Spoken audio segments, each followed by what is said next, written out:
Welcome, dear listener, to this journey through the culinary landscape of medieval times.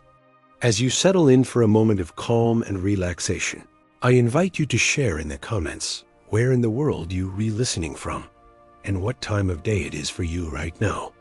I always love seeing how far our community of night owls stretches. If you enjoy immersing yourself in the rich tapestry of history to unwind, consider subscribing for more soothing stories like this. Picture, if you will, a rustic table set with a humble meal. A bowl of thin, bland porridge, a hunk of dense, coarse bread, and perhaps a few morsels of tough, stringy meat, if the diner is lucky. This is the fare that sustained the majority of people in medieval times. While kings and nobles feasted on lavish, multi-course banquets, the average peasant subsisted on a diet that was as meager as it was monotonous. What factors conspired to make food in the Middle Ages so unappetizing for the masses? Let us explore this question and transport ourselves back to a time when filling one's belly was a daily struggle. In a medieval peasant's home, the aroma of exotic spices was noticeably absent. Cinnamon, ginger, nutmeg, pepper, these were luxuries reserved for the wealthy, brought from distant lands by intrepid merchants. Imagine the life of a spice trader in those times, navigating the treacherous Silk Road to bring a taste of opulence to European shores. For a glimpse of the value placed on these rare flavors, consider that in the 11th century, a pound of nutmeg cost 7 fattened oxen. The prohibitive expense of spices meant that the common folk had to make do with the pungent notes of garlic, mustard, and vinegar to enliven their plain fare. The blandness of peasant cuisine was not helped by the scarcity of fresh produce. Without reliable means of preservation, fruits and vegetables were seasonal treats at best. The lucky few who had access to a plot of land might grow some hardy crops like onions, leeks, and cabbages, but these were hardly enough to balance out a diet heavily reliant on grains. Breads and porridges made from barley, rye, and wheat formed the backbone of most meals, sometimes supplemented with legumes like peas and beans. While this diet was filling, it lacked essential nutrients, leading to widespread malnutrition and stunted growth. Meat, though prized, was a rarity on the peasant table. A prosperous family might keep a pig, some chickens, or even a cow, but these animals were valuable resources, not to be slaughtered lightly. Meat was reserved for special occasions like weddings and religious feasts, or when an animal was too old or infirm to serve any other purpose. When meat was available, every scrap was used from nose to tail. Offal or organ meats were common peasant fare, as were small birds. And game caught by trapping or hunting, though poaching in the royal forests was a risky endeavor, punishable by severe penalties. Fish was more accessible than meat for those who lived near rivers or the sea, but it too was often preserved by drying, smoking, or salting to last through lean times. The result was a far cry from the delicate, flaky fillets we enjoy today. Herring, cod, and eel were among the most common catches, and they would be packed in barrels with generous amounts of salt to stave off spoilage.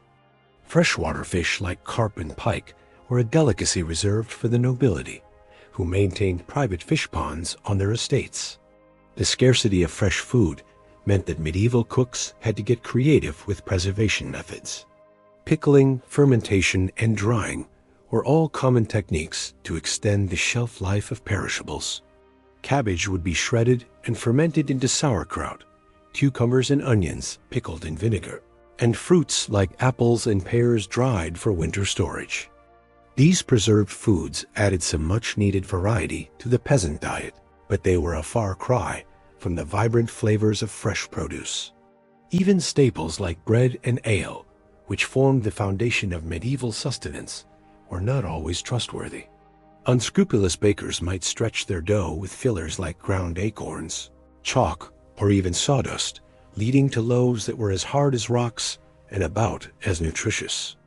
Ale, too, was often watered down to increase profits, a practice that earned some alewives a nasty reputation. In a time when clean drinking water was scarce, Weak ale was often the only safe choice, as the brewing process helped to kill off harmful bacteria. This brings us to perhaps the most unappetizing aspect of medieval dining, the utter lack of hygiene. Without an understanding of germs and food safety, contamination was rampant. Livestock were often kept close to living quarters for warmth and protection, their waste seeping into the same areas where food was prepared and consumed. In crowded cities, garbage and human excrement filled the streets, tainting water sources and attracting vermin. It's no wonder that foodborne illnesses were rampant, with even royalty not immune to the perils of spoiled fare. King John of England, for example, is said to have died after overindulging in peaches and new cider, a feast that likely led to a fatal case of dysentery. The specter of disease was never far from the medieval dinner table.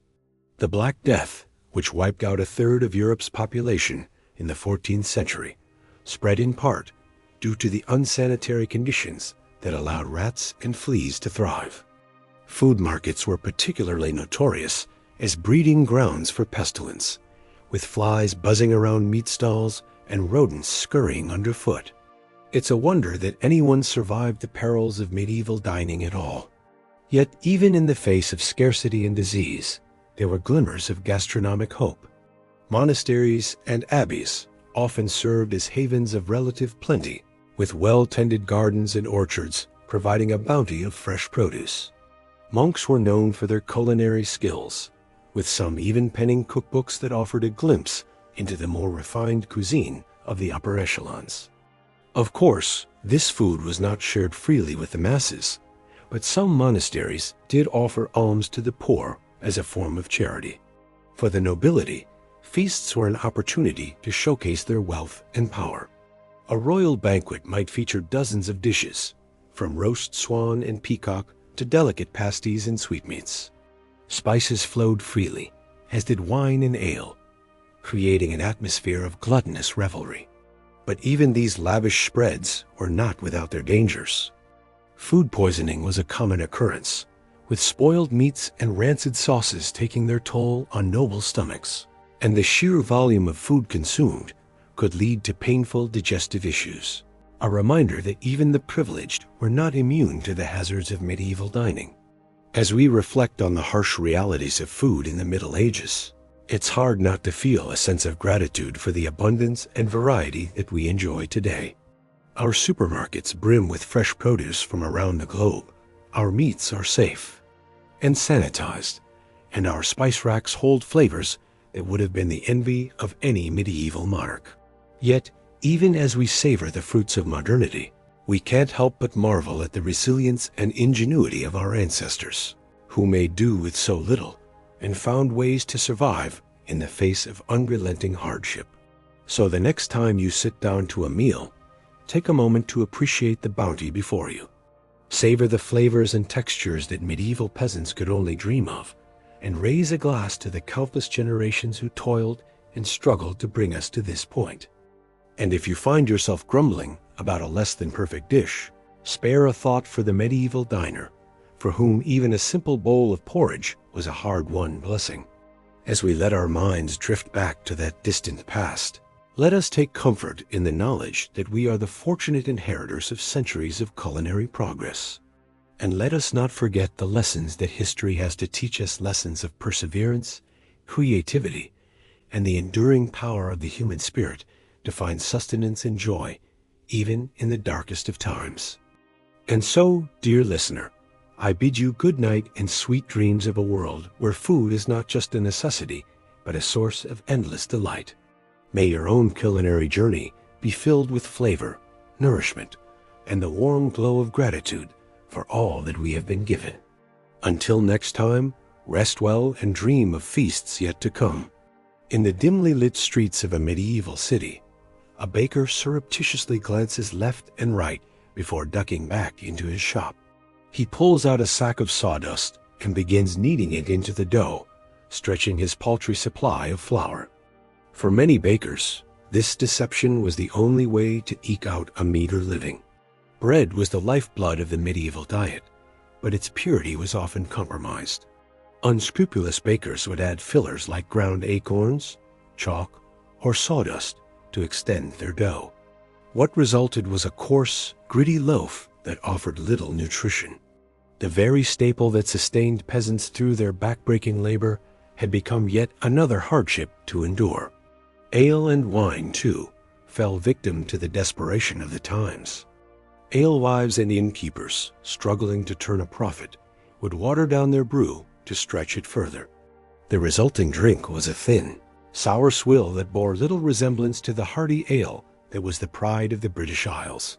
One such alewife, Elizabeth, toils over her bubbling cauldron, stirring in yet another bucket of cloudy water.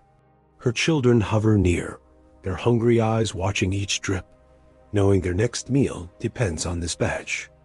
As she ladles out a mug of the watered-down brew, she sighs, remembering the rich, full-bodied ale her grandmother once crafted, a family recipe now lost to necessity. In a time when clean drinking water was a rarity, this adulterated ale and wine became an unfortunate necessity. Wells and rivers were often contaminated by human and animal waste, making them rife with disease. The alcohol in these drinks, though diluted, was still potent enough to kill some of the harmful bacteria. And so, peasants were forced to choose between risking the sickness of tainted water or the empty calories of watered-down ale. Attempts were made to curb these deceptive practices. The Assize of Bread and Ale, a 13th century law, set strict regulations on the price, weight, and quality of bread and ale. Transgressors faced hefty fines or even time in the pillory. But with the limited means of enforcement and the desperation of the poor, these laws did little to stem the tide of food adulteration. And so, the medieval peasant's lot was one of constant compromise, a balancing act between the gnawing pain of hunger and the bitter disappointment of adulterated food. Each mouthful was a reminder of their precarious existence, where even the most basic sustenance could not be taken for granted. As we delve further into the realities of medieval food, we must remember that these were not just historical facts, but the daily struggles of real people. In our next chapter, we'll explore how the very spaces in which they lived contributed to the challenges they faced in securing a decent meal. The close quarters shared by man and beast, and the lack of sanitation that plagued medieval cities made the simple act of eating a perilous proposition. Picture, if you will, a small thatched cottage huddled against the chill of a medieval winter. Inside, a family huddles around a meager fire, their breath mingling with the steam rising from a bubbling pot of pottage. In the corner, a pig roots through the rushes covering the dirt floor. It snorts and grunts, a constant backdrop to the family's daily life. This was the reality for many medieval peasants, a life lived in close quarters with their livestock. Animals were often kept inside the home for warmth and safety, their dung and debris mingling with the straw and rushes that served as the only floor covering. It was a breeding ground for disease, with fleas and lice thriving in the unsanitary conditions. Even in the grandest castles, sanitation was a challenge. Without a proper understanding of hygiene, even the most lavish feasts could end in tragedy. The story of King John of England serves as a poignant example. In 1216, while traveling across the country, the king fell ill after consuming a surfeit of peaches. Historians now believe these peaches were likely spoiled, leading to a case of dysentery that ultimately claimed the king's life. In the crowded cities of medieval Europe, the situation was even more dire. Narrow streets were choked with garbage and human waste, tainting the air and seeping into the water supply. In London, the River Thames served as both a source of drinking water and a dumping ground for the city as refuse. It's little wonder that disease ran rampant, with outbreaks of dysentery, typhoid, and even the dreaded Black Death. The Black Death, which swept through Europe in the 14th century, was in part able to spread so quickly and claim so many lives due to the unsanitary conditions of medieval cities. Fleas, carried by the rats that thrived in the filth, became the unwitting harbingers of the plague, spreading the disease from person to person with terrifying efficiency. For the average peasant, there was little escape from these unsanitary conditions. They lived and died amidst the filth, their bodies weakened by malnutrition and constant exposure to disease. Even the simple act of eating, which should have been a source of nourishment and comfort, became a gamble with every bite. As we consider these realities, it's easy to feel a sense of despair for the plight of the medieval peasant. But amidst this darkness, there were glimmers of light, the kindness of neighbors sharing what little they had, the solace found in faith and community. In our next chapter, we'll explore how the Church, despite its own role in the hardships of the time, also offered a measure of relief and hope to the hungry and the downtrodden. A tolling of church bells marked the rhythm of life in medieval Europe. For peasants toiling in fields, these peals signaled not just the call to prayer, but also a reprieve from the unrelenting demands of their work and their hunger. In a world where so much was uncertain, the Church stood as a bastion of stability and authority. But this authority came with its own set of rules and restrictions, many of which centered around food.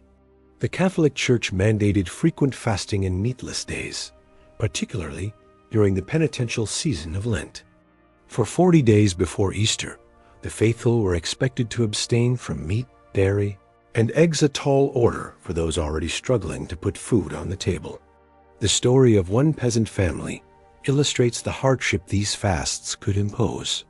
John and his wife Margaret toiled from sunup to sundown on their small plot of land, barely growing enough to feed their 3 children. When Lent arrived, they faced a daunting choice: honor the fast and risk weakening their already malnourished bodies, or defy the Church and face the consequences for their immortal souls. In the end, they chose to follow the fast, subsisting on meager portions of bread, pottage, and the occasional dried fish. By Easter, their faces were gaunt and their steps heavy with exhaustion, yet they took solace in the belief that their suffering would be rewarded in the next life. Despite the additional hardships these fasts imposed, the Church was not entirely deaf to the plight of the poor. Monasteries and abbeys often served as a source of food aid, distributing bread and alms to the needy as a form of Christian charity. The monks, with their vast lands and resources, were able to provide a measure of relief to the hungry masses. Yet even this charity had its limits. When crops failed and famine struck, the demand for aid often outstripped the Church's ability to provide. And for those caught poaching in the royal forests, a desperate attempt to supplement their meager diets with fresh game, the Church's mercy was noticeably absent. Poachers, if caught, faced severe punishments, from maiming to death, regardless of their circumstances. And so, the Church's influence on medieval food was a double-edged sword. It provided solace and aid to some, while imposing additional burdens on others. For the peasant family, faith was both a source of strength and a further trial to endure in the face of unrelenting hunger. As we turn our gaze to the final chapter of our journey through medieval food, we'll witness a scene of shocking contrast: the opulent feast of a noble household against the backdrop of peasant hardship. These lavish displays serve as a stark reminder of the vast inequalities that define the era. The great hall of the castle is alive with the flicker of 100 candles. Tapestries line the walls, their vibrant threads telling stories of heroic deeds and courtly love. At the head of the room, on a raised dais, the lord and lady preside over a scene of opulence and plenty. Down the center of the hall stretches a massive oak table, groaning under the weight of countless dishes. Whole roasted pigs, their skins crackling and golden, jostle for space with elegant silver platters of delicately spiced peacock. Baskets overflow with fresh-baked manchet bread, each loaf as white and soft as a cloud. The air is thick with the aroma of saffron, cinnamon, and clove spices so precious they're worth their weight in gold.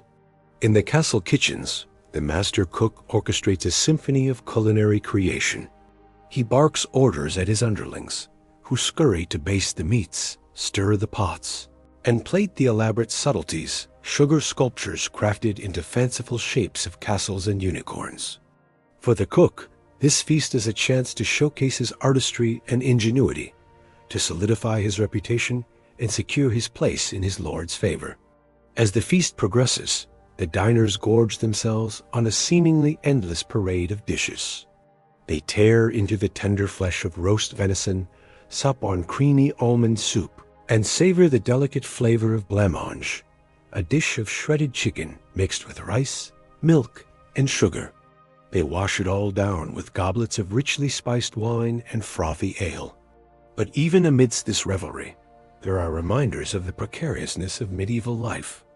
A noblewoman, her face flushed with wine, suddenly pales and excuses herself from the table, her stomach churning from the richness of the food.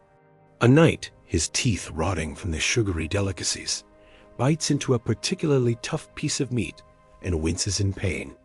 And hovering at the edges of the hall, the serving staff watch the excesses of their betters with a mixture of envy and resentment. They know that tomorrow they'll be back to their usual fare of coarse bread and thin gruel. The memory of this feast, a taunting reminder of the gulf between their world and that of their masters. As the last plates are cleared and the final crumbs are swept away, we're left to ponder the stark contrasts of medieval food. For the nobility, feasts were a display of wealth, status, and power, a chance to revel in the finest delicacies the land had to offer. But for the vast majority, food was a daily struggle, a constant battle against scarcity, adulteration, and disease.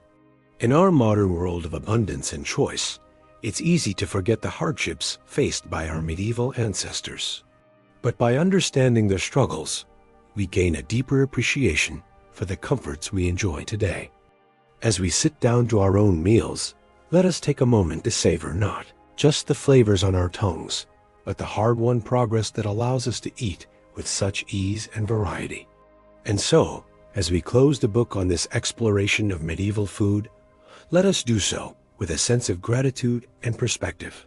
For in the grand tapestry of human history, our own time is but a brief and privileged chapter woven from the threads of countless lives lived and meals shared, each one a testament to the enduring resilience of the human spirit. As we've journeyed through the landscape of medieval food, we've encountered a world of scarcity, hardship, and inequality. From the bland monotony of peasant pottage to the dangerous fillers in adulterated bread, the challenges of feeding oneself in the Middle Ages were unrelenting. We've seen how the lack of variety in spices, the difficulties of preservation, the unbalanced diets, and the unsanitary conditions all conspired to make medieval food a far cry from the cornucopias we enjoy today. We've witnessed the impact of the Church's fasting edicts, adding spiritual burdens to the already heavy load of the poor, and we've marveled at the opulent feasts of the nobility, a glittering contrast to the grim realities faced by most. But through it all, we've also seen glimmers of humanity as indomitable spirit, the ingenuity of cooks making the most of meager ingredients, the solidarity of communities sharing what little they had, and the solace found in the rituals of faith and feast. In our modern world, it's easy to take for granted the abundance and variety of our food.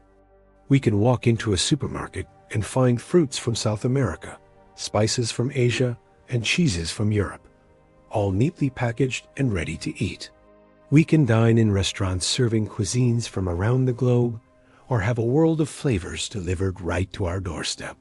But imagine for a moment transporting a medieval peasant into the aisles of a modern grocery store. The sheer variety would be overwhelming. The vibrant colors of the produce section, the gleaming refrigerated cases filled with milk and eggs, the shelves upon shelves of pre-packaged meals and snacks. It would be like stepping into a fairy tale, a land of unimaginable plenty. And yet, even in our world of culinary riches, we still face our own challenges. We grapple with the environmental impact of our food systems, with issues of access and inequality, and with the health consequences of overabundance. In our quest for convenience and choice, we sometimes forget the value of simplicity, of seasonal eating, and local flavors. Perhaps then, There are lessons to be learned from our medieval ancestors. Even as we appreciate how far we've come, we can embrace the joy of sharing a meal with loved ones, the satisfaction of a dish made with care and creativity. We can remember the value of preserving and cherishing the bounty of the earth, rather than taking it for granted. And most of all, we can approach our own meals with a sense of gratitude and wonder, recognizing the incredible journey that food has taken to reach our plates. From the sun-drenched fields to the bustling kitchens to the warmth of our own tables. Each bite is a testament to the resilience and ingenuity of the human spirit across the ages. So as we end our journey through the annals of medieval food, let us raise a glass or perhaps a humble wooden cup to the countless generations who came before us. Through their struggles and triumphs, their hunger and their hopes, they laid the foundation for the world we inhabit today. And in honoring their legacy, we can find the wisdom and perspective to build a future where all may eat with joy, with dignity, and with plenty. As the royal cook bustled about the castle kitchens, preparing an extravagant feast, most of his fellow countrymen could only dream of such opulence. For the serf toiling in the fields, a meal was a simple affair of coarse bread and pottage, a thin stew of whatever vegetables or scraps could be found. On a good day, there might be a bit of salted pork or dried fish to add some flavor to the gruel-like mix. But more often than not, it was a bland and unsatisfying fare that left the belly only half full. The life of a peasant in medieval times was one of unrelenting hardship, and nowhere was this more apparent than in their daily sustenance. While the nobles dined on exotic dishes flavored with costly spices from far-off lands, the common folk subsisted on a diet that was as monotonous as it was meager. But even the privileged were not immune to the perils of medieval food. The lavish feasts that were the hallmark of aristocratic life often came with a hidden cost. With no means of refrigeration, food spoilage was a constant threat, and many a noble fell ill or even died from consuming contaminated fare. The very excesses that were meant to showcase their wealth and status could prove to be their undoing. Such was the fate of King John of England, whose untimely death in 1216 was attributed to a surfeit of peaches. As the story goes, the king was traveling through the town of King's Lynn when he was seized by a terrible case of dysentery. Some say it was brought on by the rich food he had consumed at a nearby abbey, while others blamed the peaches he had eaten with relish. Whatever the cause, the king's condition quickly worsened, and he died a few days later, his reign cut short by a humble fruit. It is a testament to the precariousness of life in the Middle Ages that even the most powerful and privileged were not safe from the dangers that lurked in their food. For the vast majority of people, however, the risks were even greater.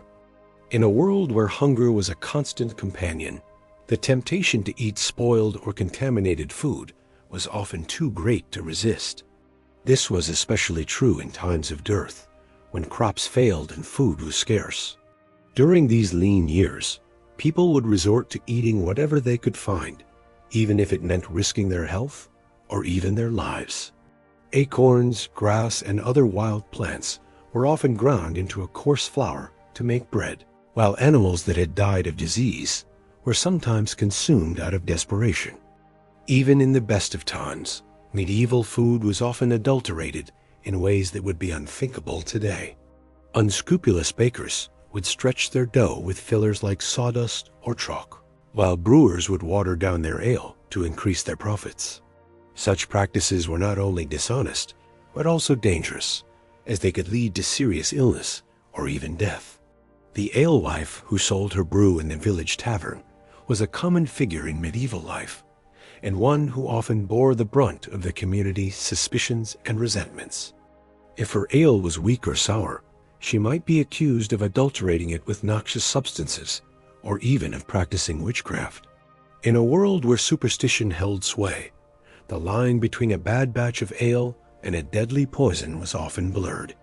Despite the many challenges and hardships that medieval people faced in their daily lives, they were not without their small joys and comforts. For the peasant family gathered around the hearth at the end of a long day, a simple meal of bread and pottage could be a moment of respite and togetherness. And for the monks and nuns who dedicated their lives to prayer and service, the austere diet prescribed by their religious orders could be a source of spiritual nourishment and discipline. But even in the monasteries and abbeys that dotted the medieval landscape, food was not always a source of comfort or sustenance.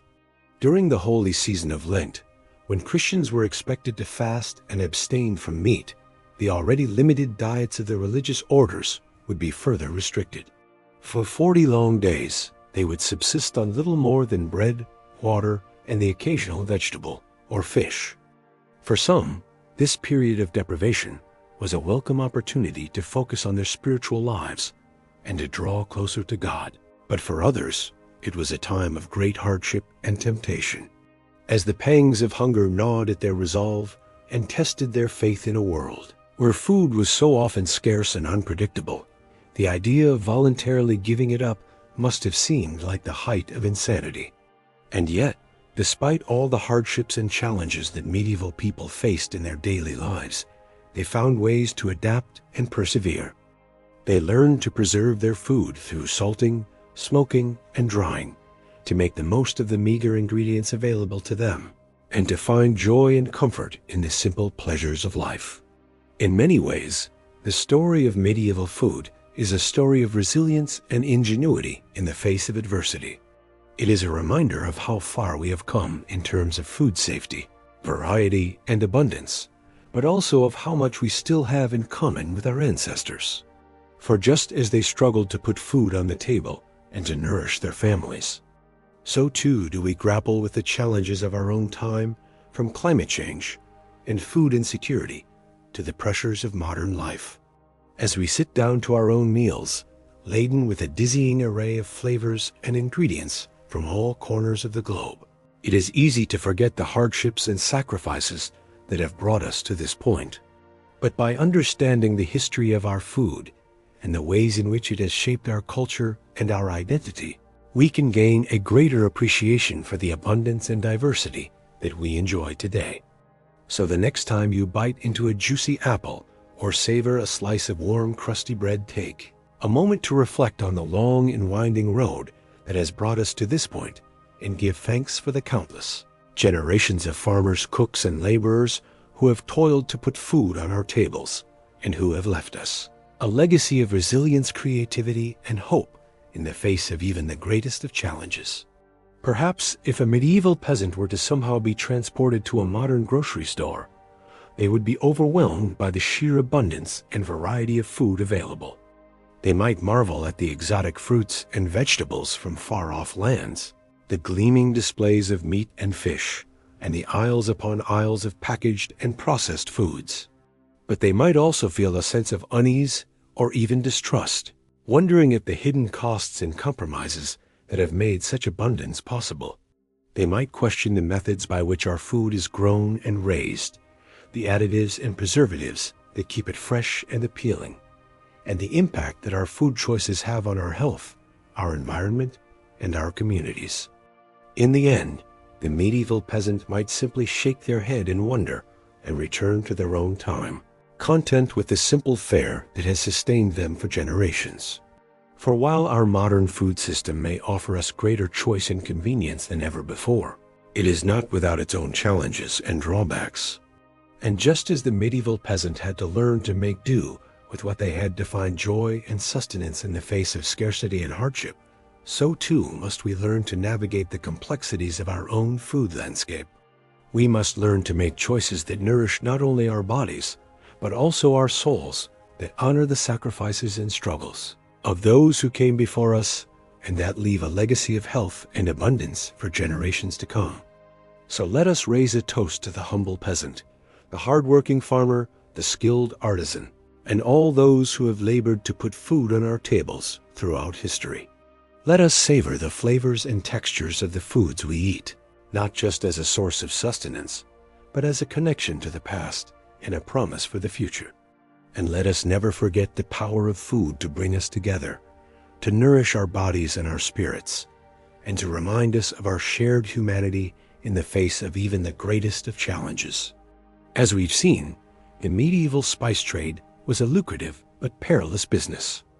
Those who controlled the flow of spices could amass great fortunes, while those who toiled to bring these precious commodities to Europe risked life and limb.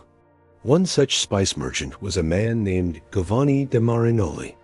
Born in the early 14th century to a noble Florentine family, Giovanni seemed destined for a life of ease and comfort. But a restless spirit and a thirst for adventure led him down a different path. In 1338, Giovanni set out on a journey that would take him across the known world, from the bustling ports of Italy to the distant lands of China and India. As a papal envoy and missionary, his official purpose was to spread the Christian faith. But Giovanni was also a keen businessman, always on the lookout for valuable spices and other exotic goods to bring back to Europe. Giovanni's travels were fraught with danger at every turn. He crossed the vast deserts of Central Asia, braving sandstorms and bandits. He navigated treacherous mountain passes in the Himalayas, battling altitude sickness and frostbite. He sailed the storm-tossed seas of the Indian Ocean, praying to survive each monsoon season. But for all the hardships he endured, Giovanni was also enchanted by the wonders he encountered. He marveled at the gleaming white palaces of Khan Balik, the Mongol capital later known as Beijing. He admired the pious devotion of the Taoist Christians in southern India. He reveled in the heady scents and flavors of the spice markets in Sun and Malabar. Along the way, Giovanni gathered a rich cargo of cinnamon, pepper, cloves, and nutmeg, carefully packed in chests to protect them from moisture on the long journey home. He knew that if he could bring these spices safely back to Italy, he stood to make a fortune. But Giovanni's luck was not to hold. According to some accounts, his ship was lost at sea on the return voyage, taking him and his precious spices down to the briny deep. Other tales hold that he survived the journey, only to be robbed and murdered by brigands on the outskirts of Florence, his spices scattered to the wind. Whatever the truth of his fate, Giovanni de Marinoli's story reminds us of the incredible risks and rewards of the medieval spice trade. For a few wealthy merchants and lucky adventurers, spices could be a ticket to untold riches, but for most, like Giovanni, they remained a tantalizing dream, always just out of reach. As we drift off to sleep, let us imagine we are in a bustling spice market in some far-flung corner of the medieval world. The air is thick with the scent of pepper and cinnamon, cardamom and saffron. Merchants haggle in a dozen different tongues, their voices rising and falling like the tide. We wander the narrow lanes, baskets in hand, marveling at the colorful mounds of spices from every corner of the globe. Here, a pile of ginger root, gnarled and pungent. There, a heap of cloves, like tiny brown nails, their aroma warm and sweet. But as we fill our baskets, we can't help but feel a pang of regret for the many who will never taste these flavors. For the poor peasants back home, a pinch of pepper would be an unthinkable luxury, let alone a fragrant curry or a spiced wine. Their food, as we'll explore further, is a monotonous grind of gruel and grit, a far cry from the sumptuous feasts we've seen at the tables of the wealthy. But even those lavish banquets, as we'll soon discover, could come with their own hidden dangers and disgusting surprises. So let us savor this imagined abundance, this rare sensory delight, as we drift deeper into dreams, for when we wake, we'll have to confront once more the harsh realities of food in the Middle Ages, realities that made filling one's belly a daily battle for princes and paupers alike. The scarcity and hardship that defined medieval food for the masses extended even to the staples that formed the backbone of their diets. Bread, the most basic and universal of foods, was often a coarse, unappetizing loaf that would be nearly unrecognizable today. For poorer peasants, bread was made from lower quality grains like barley, rye, and even beans or chestnuts in times of shortage. This resulted in dense, dark loaves that were difficult to digest and provided little nutrition. The bread was often full of gritty impurities from poor milling techniques, and it would quickly go stale or moldy in the damp conditions of many peasant homes. Even for slightly better off peasants who could afford wheat bread, the end product was a far cry from the fluffy, leavened loaves we enjoy today. Leavening agents like yeast were expensive and hard to come by, so most bread was unleavened flatbread, similar to modern pita. These flatbreads would be baked on a hearthstone or dried in the sun, resulting in a hard, cracker-like consistency.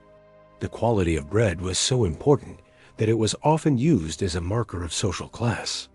The whitest, finest loaves, made from pure wheat flour, were reserved for the nobility, while the grayish-brown loaves of the peasantry were derided as black bread. In some regions, strict laws even prohibited commoners from consuming white bread, reserving it as a privilege of the elite. One figure who stood out in the history of medieval bread production was the 12th century mystic, Saint Hildegard of Bingen. Born into a noble family in what is now Germany, Hildegard entered the monastic life as a young girl and rose to become the abbess of her own community. In addition to her visionary spiritual writings and musical compositions, Hildegard was renowned for her knowledge of herbalism and natural medicine. She wrote extensively about the properties of grains and the importance of proper nutrition, even at a time when such ideas were not widely understood. In her treatise, Physica, Hildegard described spelt, an ancient grain closely related to wheat, as the best grain for human consumption. She believed that spelt bread nourished the body and enhanced longevity, while cautioning against the consumption of raw cereals as damaging to health. Hildegard put her knowledge into practice, overseeing the extensive agricultural lands and bakery of her abbey. Under her guidance, the nuns of Bingen produced high-quality spelt bread that was distributed to the sick and poor in the surrounding community. Though spelt was still a luxury commodity, out of reach for most peasants, Hildegard's advocacy of it as a healthier alternative to common wheat was remarkably prescient. Modern nutritional science has vindicated many of her claims, showing spelt to be higher in protein and easier to digest for many people than highly processed modern wheat. The life and work of Hildegard of Bingen provides a glimpse into the crucial role that bread played in medieval society, not just as a staple food, but as a symbol of social status and a potential tool for healing. Her teachings, informed by a holistic understanding of the connection between food and health, foreshadowed modern ideas about nutrition and wellness. Despite the efforts of visionaries like Hildegard, bread for most people in the Middle Ages remained a coarse, bland staple that was often scarce. The unequal distribution of this basic necessity was just one more way in which the stark class divides of medieval society manifested in its food culture. For the poorest peasants, even the meager comfort of a regular supply of bread could be stripped away by the cruel twists of fate and weather. In times of drought, flood, or blight, when grain crops failed, the specter of famine loomed large over medieval communities. During these dreaded years of dearth, food prices would skyrocket, while wages plummeted, leaving many peasants unable to afford even a basic subsistence. With no social safety net to rely on, the poorest were left to starve or resort to desperate measures like eating bark, grass, or even cannibalism in the most extreme cases. One of the worst famines to strike medieval Europe was the Great Famine of 1315 to 1322, a catastrophic confluence of factors, including climate change, crop failures, and the economic fallout of endless wars, plunged the continent into a 7-year period of starvation and misery. Chronicles of the time paint a grim picture of the suffering endured by the common people. Men ate dogs, horses, cats, and other unclean things, wrote the Flemish monk William of Nangus. Some men, it was said, compelled by hunger, ate the bodies of executed criminals, and some poor people even ate their own children. The famine hit the Low Countries in Scandinavia particularly hard, with mortality rates as high as 10 to 25% in some regions. In the German city of Erfurt, The famine years saw an average of 16 deaths per day, compared to just 2 per day in normal times. Even in the best of times, the threat of hunger was never far away for medieval peasants. Their precarious existence, always at the mercy of the elements and the whims of their lords, meant that food insecurity was a constant companion. The grim reality of famine cast a long shadow over the medieval world, serving as a reminder of the fragility of life in an era before modern agriculture and social welfare. It was a world where even the most basic necessity of bread could not be taken for granted, and where the specter of starvation lurked just one bad harvest away. As we continue our journey through the culinary landscape of the Middle Ages, we all see how this pervasive scarcity and insecurity shaped not just the diets, but the entire worldview of medieval people. In a time when a full belly was a luxury and a stale crust a treasure, food took on a significance that is hard to imagine from our modern vantage point of abundance and choice.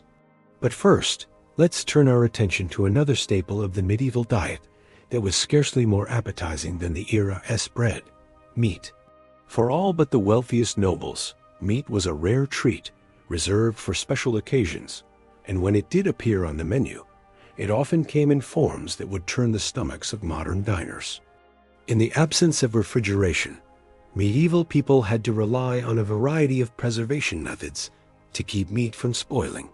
Salting was the most common technique, with heavily salted meats being a staple of winter diets, but the salt itself was often of poor quality, full of impurities that could make the meat taste bad or even cause illness.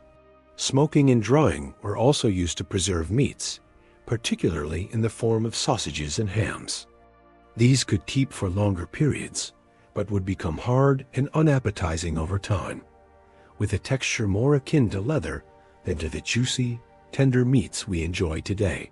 For most peasants, meat usually meant tough, stringy cuts from older animals that were no longer useful for milk or labor. Beef was rarely eaten by commoners, as cattle were simply too valuable to slaughter. Pork and poultry were somewhat more common, but were still luxury items for most. The type and amount of meat in medieval diets varied significantly by region and social status. In Slavic regions and parts of Scandinavia, people largely relied on freshwater fish rather than terrestrial meat. Hunting was a cherished privilege of the nobility, who jealously guarded their exclusive rights to venison and other game meats. One vivid glimpse into the inequality of medieval meat consumption comes from the records of King Richard II's cooks in the late 14th century. For a single royal feast in 1387, the kitchens prepared 2,000 chickens, 400 sheep, 500 stags, and 1,000 little pigs far fit for a king, indeed. In contrast, a peasant family might expect to eat meat only a handful of times per year, usually on major religious holidays like Christmas and Easter. Even then, the cuts would be meager and have been scrupulously saved for months. But for one brief moment in the history of medieval England, the humble peasantry got a taste of the bounty usually reserved for their betters. In the aftermath of the Black Death, which killed up to half the population in the mid-14th century, a massive labor shortage gave surviving peasants newfound bargaining power. With fewer mouths to feed and a surplus of land, many peasants found themselves in the novel position of being able to demand higher wages and better living conditions. For a few short decades, the standard of living for English commoners actually improved markedly. Meat consumption rose, as more peasants could afford to keep livestock for their own tables rather than for the markets. Wages doubled or even tripled in some regions, allowing laboring families to supplement their usual fare of porridge and bread with the occasional chicken, pig, or even cow. But this golden age for the peasantry was to be short-lived. The landed nobility, alarmed at the rising power of the lower classes, fought back with laws attempting to freeze wages at pre-plague levels and tie peasants to the land. The tensions between the emboldened peasantry and the reactionary aristocracy would erupt in the peasants' revolt of 1381. Though the revolt was brutally suppressed, with its leaders executed and its gains largely rolled back, it stands as a testament to the transformative impact of the Black Death on medieval society. For a brief, shining moment, the common people of England got a taste of a life less constrained by scarcity and toil. But for most of the Middle Ages, and for most people, meat remained a rare and coveted treat. Its scarcity made it a potent symbol of status and wealth, a tangible reminder of the chasm between the haves and have-nots. In the great halls of castles and manors, nobles and knights feasted on heaping platters of roasted game and delicate fowl, washing it down with fine wines and honeyed mead. But in the hovels of the peasantry, a scrap of salted pork or a stringy chicken leg was a hard-won delicacy to be savored and stretched as far as it could go. This disparity in access to such a basic foodstuff underscores the harsh inequalities that defined life in the Middle Ages. In a world where even a full belly was a mark of privilege, the gulf between rich and poor was as wide as the distance between a king as banquet table and a peasant as empty trencher. As we've seen, the rare morsel of meat was a highlight in the otherwise dreary and monotonous diet of most medieval people. But even this small pleasure was subject to strict regulation by the power of the Church. In medieval Europe, the Catholic Church wielded immense influence over every aspect of daily life, and food was no exception. The church calendar was dotted with fast days and meatless days, when the consumption of animal products was strictly forbidden. The most significant of these was the season of Lent, the 40-day period leading up to Easter. During this time, all meat, dairy, and eggs were off limits, leaving the faithful to subsist on a meager diet of fish, vegetables, and bread. For wealthy nobles, this was a minor inconvenience. They could afford to import exotic fruits, nuts, and spices to liven up their Lenten fare, and their well-stocked fish ponds ensured a steady supply of fresh seafood. But for the poor, Lent meant an even more restricted and monotonous diet than usual. The Church's rationale for these dietary restrictions was rooted in the idea of penance and spiritual discipline. By denying themselves the pleasures of the flesh, even in the form of food, the faithful were thought to be purifying their souls and aligning themselves with the suffering of Christ. But in a world where hunger and scarcity were daily realities for most people, the idea of voluntary deprivation must have seemed a bitter irony. For peasants who rarely tasted meat anyway, the imposition of additional restrictions could feel like a cruel joke. Yet the power of the Church was so great that few dared to openly flout its dietary decrees. To do so was to risk not just social ostracism, but the very real threat of eternal damnation. In a time when the afterlife was considered more real and important than earthly existence, this was a potent deterrent indeed. One poignant tale that illustrates the hardships of Lenten fasting comes from the records of a 14th century English manor. In 1322, a peasant woman named Agnes Paston was brought before the manor court on charges of stealing 2 loaves of bread during Lent. In her defense, Agnes pleaded that she had stolen the bread to feed her starving children, who were too young to understand the rules of the fast. She begged for mercy, arguing that surely God would not want her innocent babies to go hungry. The court, moved by her plea, took the unusual step of acquitting Agnes of the theft charge, but they still admonished her for breaking the Lenten fast, reminding her that the needs of the soul must take precedence over the desires of the body. For Agnes and countless others like her, the rigid dietary restrictions of the Church must have seemed like just one more burden in a life already defined by hardship and hunger. In a world where food was scarce and survival precarious, the idea of willingly foregoing what little sustenance was available must have been difficult to swallow. But the Church's influence on medieval food culture wasn't entirely negative. Monasteries and abbeys were often at the forefront of agricultural innovation, pioneering new techniques for crop rotation, irrigation, and selective breeding. They also served as repositories of classical knowledge about agriculture and food preservation, keeping alive the wisdom of ancient Rome and Greece. Moreover, the church played a vital role in providing food aid to the poor and hungry. Monasteries were known for their charitable distribution of bread and ale to the needy, and many operated hospitals and almshouses to care for the sick and destitute. In a time before social welfare programs or organized charity, the church was often the only safety net available to the most vulnerable members of society. Its teachings about the virtues of charity and the sin of gluttony helped to create a moral imperative for those with means to share their bounty with the less fortunate. Of course, this charity was often mixed with a hefty dose of paternalism and moral judgment. The poor were expected to be grateful for whatever scraps they were given, and to accept their lot in life as divinely ordained. But for those on the brink of starvation, even a small act of kindness could mean the difference between life and death. As the Middle Ages wore on, the culinary distance between the wealthy and the poor only grew wider. By the late 14th and 15th centuries, Europe was in the grips of what some historians have called the Little Ice Age, a period of cooler temperatures and frequent climatic disruptions. Crop yields declined as fields were battered by droughts, floods, and unseasonable frosts. Food prices skyrocketed, leaving many commoners unable to afford even basic staples. At the same time, the Black Death and subsequent waves of plague had decimated the population, leading to labor shortages and rising wages. In response, the nobility and emerging merchant class doubled down on conspicuous consumption as a way to display their wealth and status. Lavish banquets featuring exotic dishes and opulent displays of sugar sculptures and gilded peacocks became the order of the day. Meanwhile, the poor were left to survive on whatever meager scraps they could scrounge.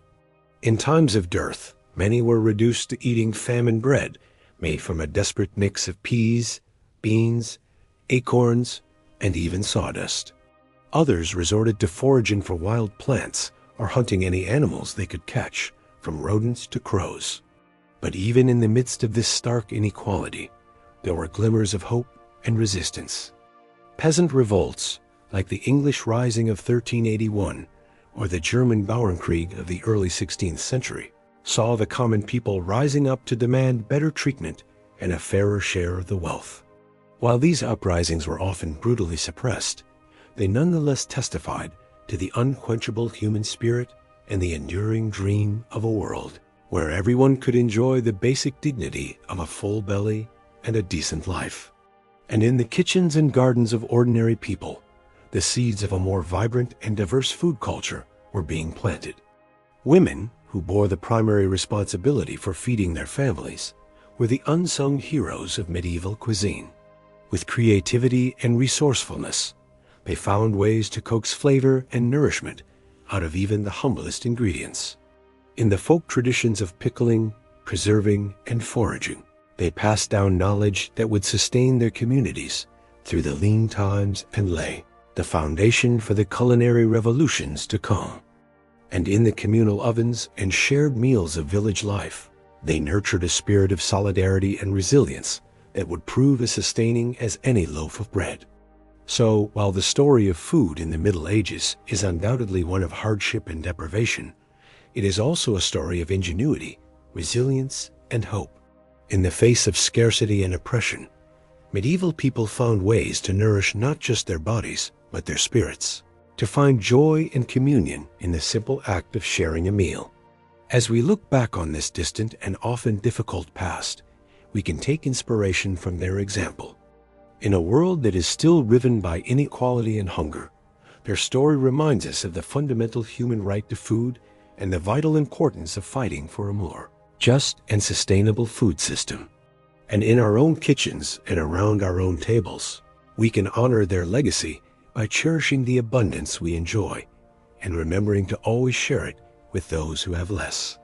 For in the end, the true measure of a society is not in the opulence of its feasts, but in how it cares for its most vulnerable members. As we've seen, for the vast majority of people in medieval Europe, food was a daily struggle of scarcity, monotony, and even danger. But there was one place where the food was always abundant, always varied, and always exquisite, the royal court. While peasants subsisted on gruel and stale bread, nobles feasted on the finest delicacies the land had to offer. Imagine being the royal cook, entrusted with the monumental task of preparing lavish meals for the king and his court. Your day begins before dawn as you oversee the delivery of ingredients from far and wide. Wagons roll into the castle courtyard, laden with barrels of wine from Burgundy, wheels of cheese from the Alps, crates of spices from the Orient. The king's huntsmen ride in with deer and boar slung over their saddles, ready to be transformed into savory roasts and pies. In the cavernous castle kitchens, a small army of servants bustles about under your command. Fires roar in the great hearths as spits turn slowly, roasting meats to perfection. Cauldrons bubble with fragrant stews and soups, while bakers knead dough for bread and pastries. The air is thick with the aroma of exotic spices, cinnamon, cloves, nutmeg, cardamom, each worth more than their weight in silver. As the hour of the feast approaches, you put the finishing touches on your creations. A magnificent roast swan, its plumed neck curving gracefully on the platter. A gleaming aspic studded with gems of fruit and topped with gold leaf. A towering subtlety in the shape of the king's coat of arms, painted in vibrant hues. Each dish is a work of art, crafted to delight the eye as much as the palate. When at last the noble guests file into the great hall and take their seats, it is time for your masterpieces to be unveiled. Servants paraded the platters in, presenting each to the high table with a flourish. The guests looked and arrayed as they were served, marveling at the bounty before them.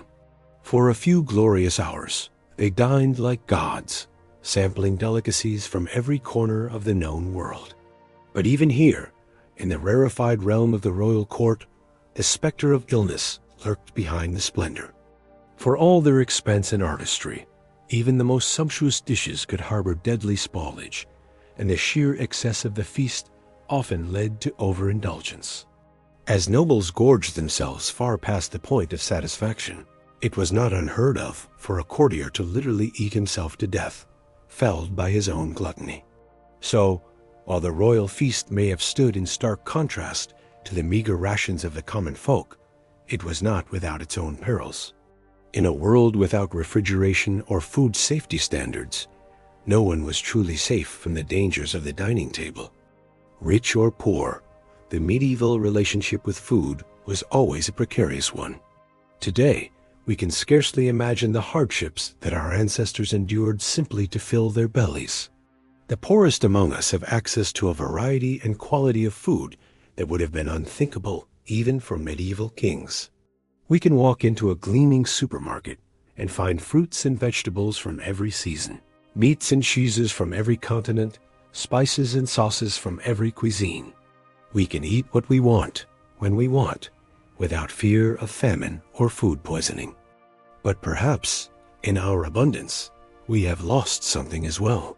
The medieval peasant, for all his suffering, likely felt a deep connection to the land and the turning of the seasons. He knew intimately the sweat and toil that went into every mouthful. While we may pity him for his limited options, he would likely look upon our prepackaged, mass-produced meals with a mixture of wonder and horror. One can imagine a medieval serf transported to the snack aisle of a modern grocery store, marveling at the colorful bags and boxes stretching out before him. He picks up a shiny packet, turning it over in his weathered hands. Cheetos, he reads slowly, sounding out the unfamiliar word. Made with real cheese. He shakes his head in disbelief. Real cheese for a mere peasant? Impossible. He puts it back on the shelf and moves on, overwhelmed by the strange bounty of this new world. As we drift off to sleep, bellies full of whatever we desire, let us take a moment to reflect on the privilege of choice. Let us remember the countless generations who came before, who fought and scraped and starved so that we might have the luxury of a full larder. And let us be grateful for the simple, everyday miracle of enough to eat. As the sun set over the bustling port city of Venice, a weary spice merchant named Luca disembarked from his ship, his precious cargo of exotic spices from the east secured tightly in his satchel.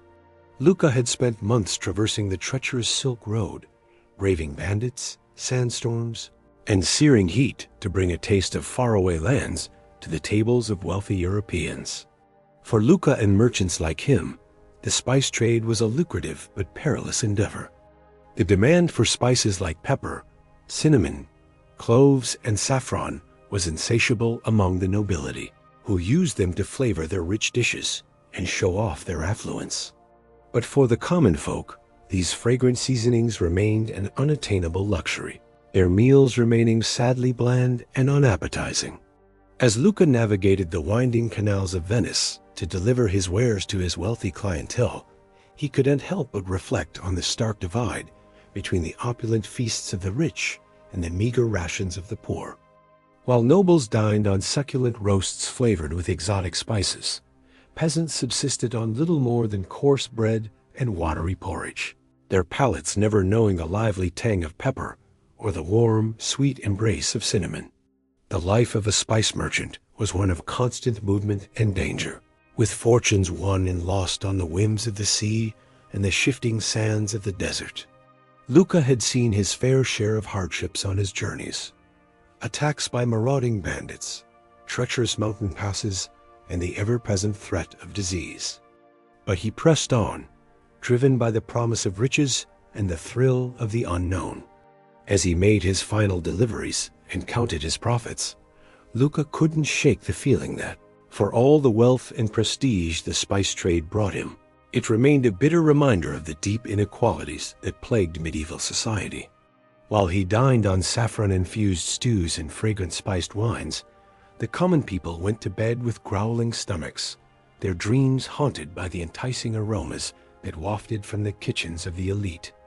With a heavy heart, Luca retired to his lavish villa for the night, knowing that tomorrow he would once again set sail for distant lands, chasing the promise of fortune and leaving behind a world where the simple pleasure of a flavorful meal remained an unattainable dream for most.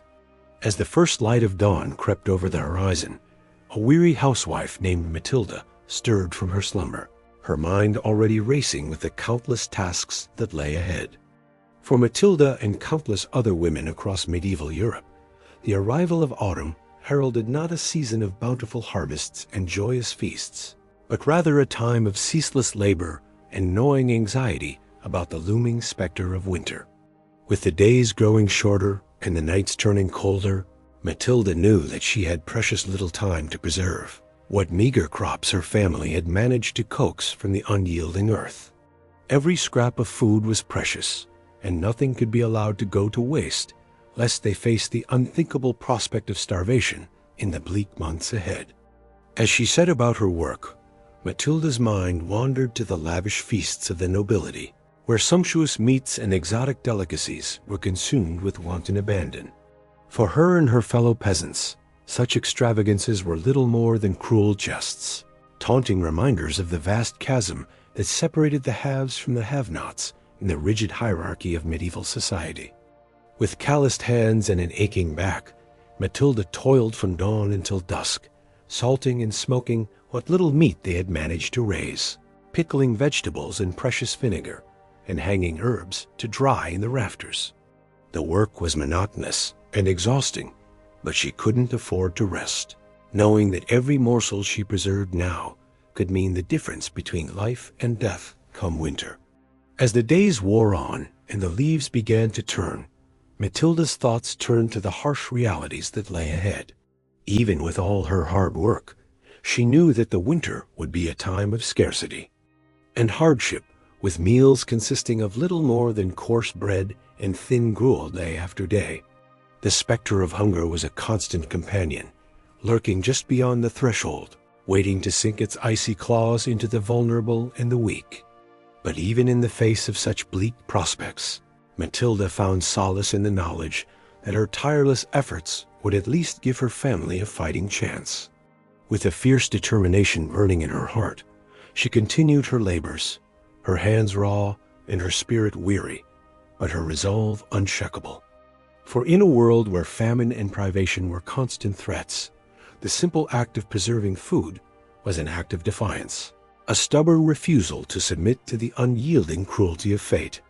As the first snowflakes began to fall and the chill wind of winter swept across the land, Matilda could only pray that her labors had been enough.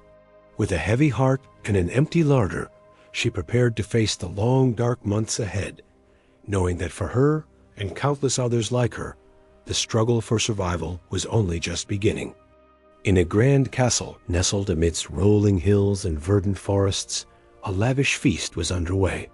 The great hall filled with the raucous laughter and clinking of goblets as nobles from far and wide gathered to partake in an extravagant display of wealth and power.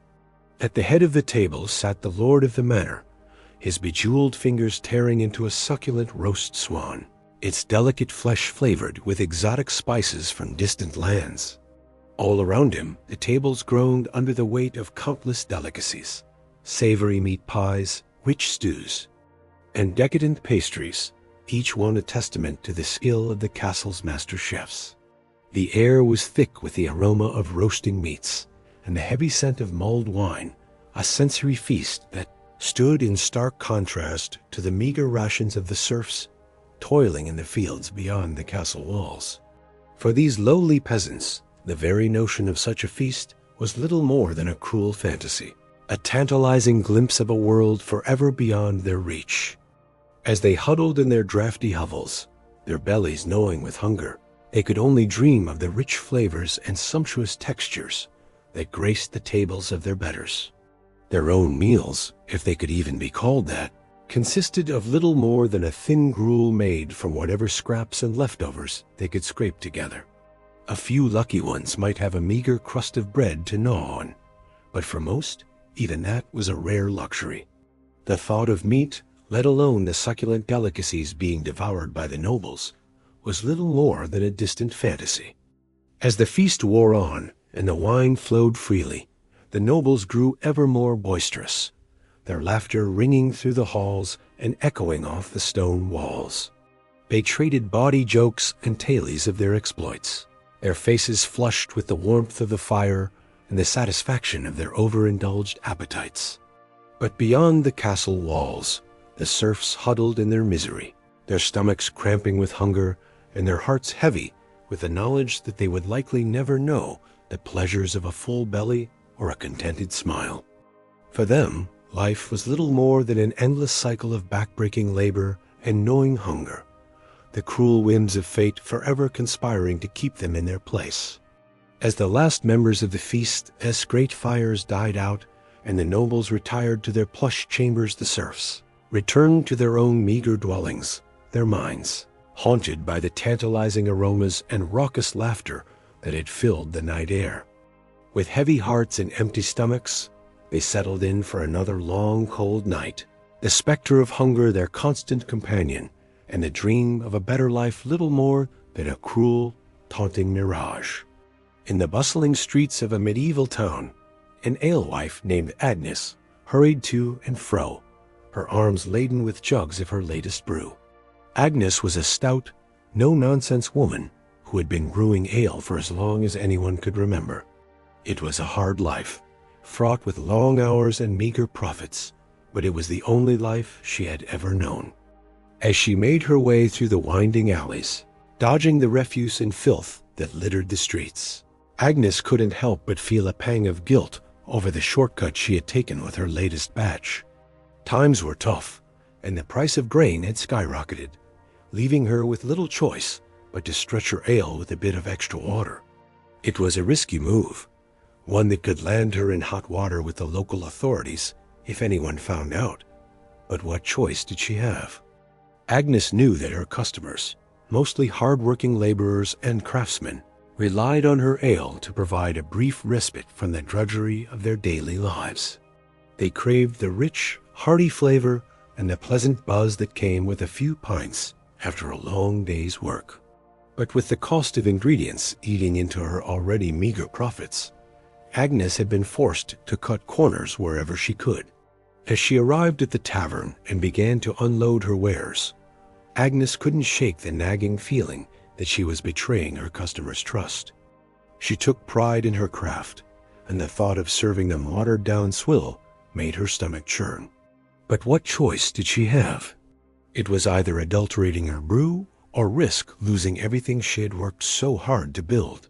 With a heavy heart, Agnes began to serve her customers, watching as they eagerly quaffed down the subpar ale, their faces contorting in disappointment as they realized that something was amiss.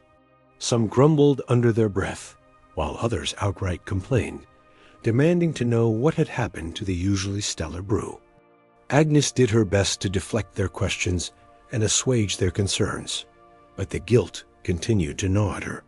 She knew that her actions were wrong, but in a world where survival was a daily struggle, sometimes compromises had to be made. As the night wore on and the crowd began to thin, Agnes finally allowed herself a moment to breathe. She surveyed the empty jugs and the meager pile of coins on the counter, a bitter reminder of the harsh realities of her trade. With a weary sigh, she began to clean up, her mind already racing with worries about how she would make ends meet in the days to come. For Agnes and countless other alewives like her, the struggle to survive in a world of scarcity and hardship was a constant battle.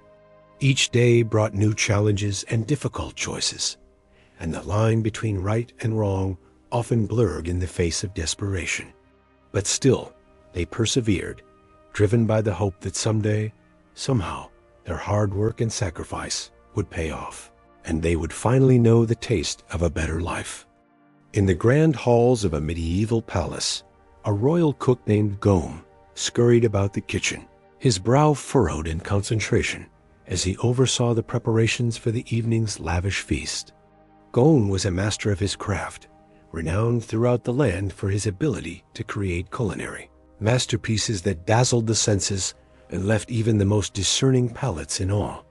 As he moved from station to station, barking orders and sampling sauces, Gome couldn't help but feel a sense of pride at the opulence and extravagance that surrounded him.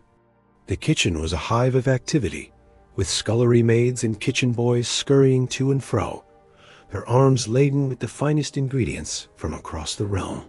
There were plump capons and succulent roasts, their skins glistening with honey and spices, mountains of fresh fruits and vegetables, their colors so vibrant they seemed to leap off the platters and delicate pastries, and confections each one a work of art in its own right. It was a true testament to the wealth and power of the royal court, and Gome reveled in his role as the mastermind behind it all. But even as he basked in the glory of his creations, Gome couldn't shake the unease that gnawed at the back of his mind. He knew all too well the stark contrast between the lavish feasts he prepared for the nobility and the meager scraps that passed for meals among the common folk. It was a divide that troubled him deeply, though he knew that to speak out against it would be to risk everything he had worked so hard to achieve. As the final preparations were made and the first course was served, Gome watched from the shadows as the nobles took their seats, their faces alight with anticipation. He saw the way their eyes widened in delight as they tasted his creations, the appreciative murmurs and nods of approval that rippled through the crowd. For a moment, he allowed himself to bask in the satisfaction of a job well done. But as the night wore on and the revelry grew more boisterous, Gome couldn't shake the growing sense of unease that tugged at his heart. He thought of the countless hungry mouths beyond the palace walls, the gaunt faces and hollow eyes of those who had never known the pleasure of a full belly. As the last of the dishes were cleared away and the nobles retired to their chambers, their stomachs groaning with the excesses of the feast, Gome finally allowed himself a moment to rest. He slumped against the kitchen wall, his eyes closed and his heart heavy with the weight of the injustices he had witnessed. In that moment, he couldn't help but wonder what it would be like to live in a world where food was not a privilege reserved for the few, but a basic right afforded to all. He knew that such a world was little more than a dream, a fantasy as distant and unattainable as the stars themselves. But still, he couldn't help but hope that someday, somehow, things might change and the food he created in the palace kitchens might find its way to those who needed it most. Until then, Gong knew that he would continue to ply his trade, his hands forever stained with the guilt of the plenty he created and the poverty he helped perpetuate. It was a burden he would carry with him always, a constant reminder of the cruelty and inequality that lay at the heart of the medieval world. As we have journeyed through the annals of medieval history, exploring the harsh realities and cruel inequities that defined the era's food culture, it is impossible not to feel a sense of gratitude for the relative abundance and variety that we enjoy in the modern age. The struggles and hardships faced by our ancestors, from the lowly serf to the most skilled artisan, serve as a poignant reminder of just how far we have come in our quest to ensure that all people have access to the basic necessities of life. But even as we celebrate the progress we have made, it is important to remember that the specter of hunger and malnutrition still looms large in many parts of the world. Even in the midst of plenty, there are still those who go to bed with empty stomachs and aching hearts, their dreams haunted by the same cruel inequalities that plagued the medieval world. As we reflect on the lessons of the past and the challenges of the present, it is clear that the fight for food justice is one that is far from over. It is a struggle that will require the collective efforts of all those who believe in the basic human right to nourishment and sustenance, a struggle that will test our resolve and our compassion in equal measure. But even in the face of such daunting odds, we must never lose sight of the progress we have made and the hope that sustains us. We must draw strength from the courage and resilience of those who came before us, those who toiled in the fields and labored in the kitchens, their hands calloused and their hearts heavy with the weight of their burdens. And we must continue to push forward, to fight for a world in which no one goes hungry, and in which the bounty of the earth is shared equally among all those who call it home.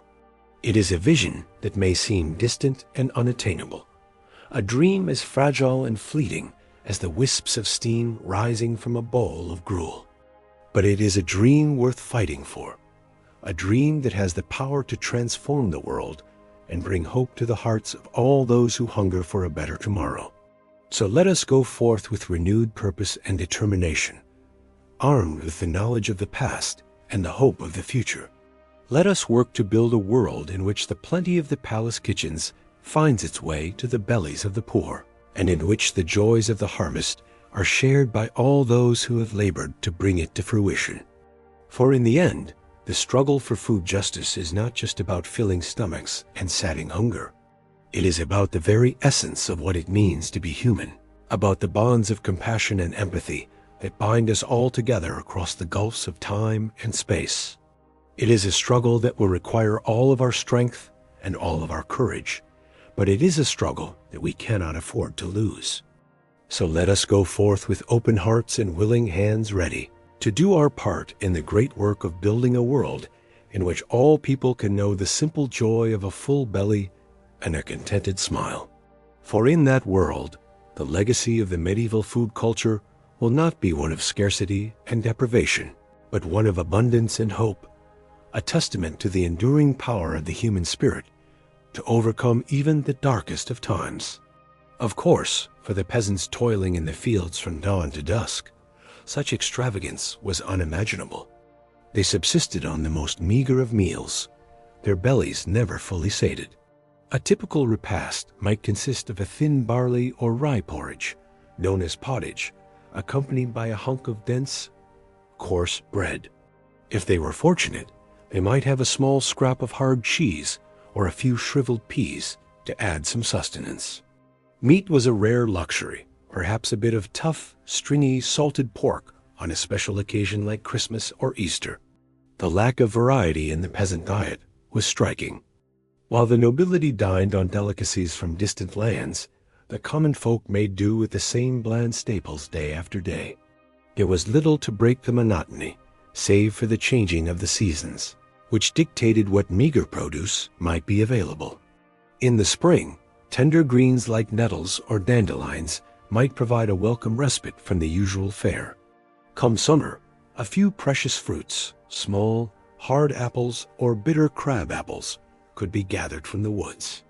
Autumn brought the harvest season, a time of backbreaking labor, but also a brief abundance of fresh grains. And perhaps a slaughtered hog or two to put up salt meat for the long winter ahead.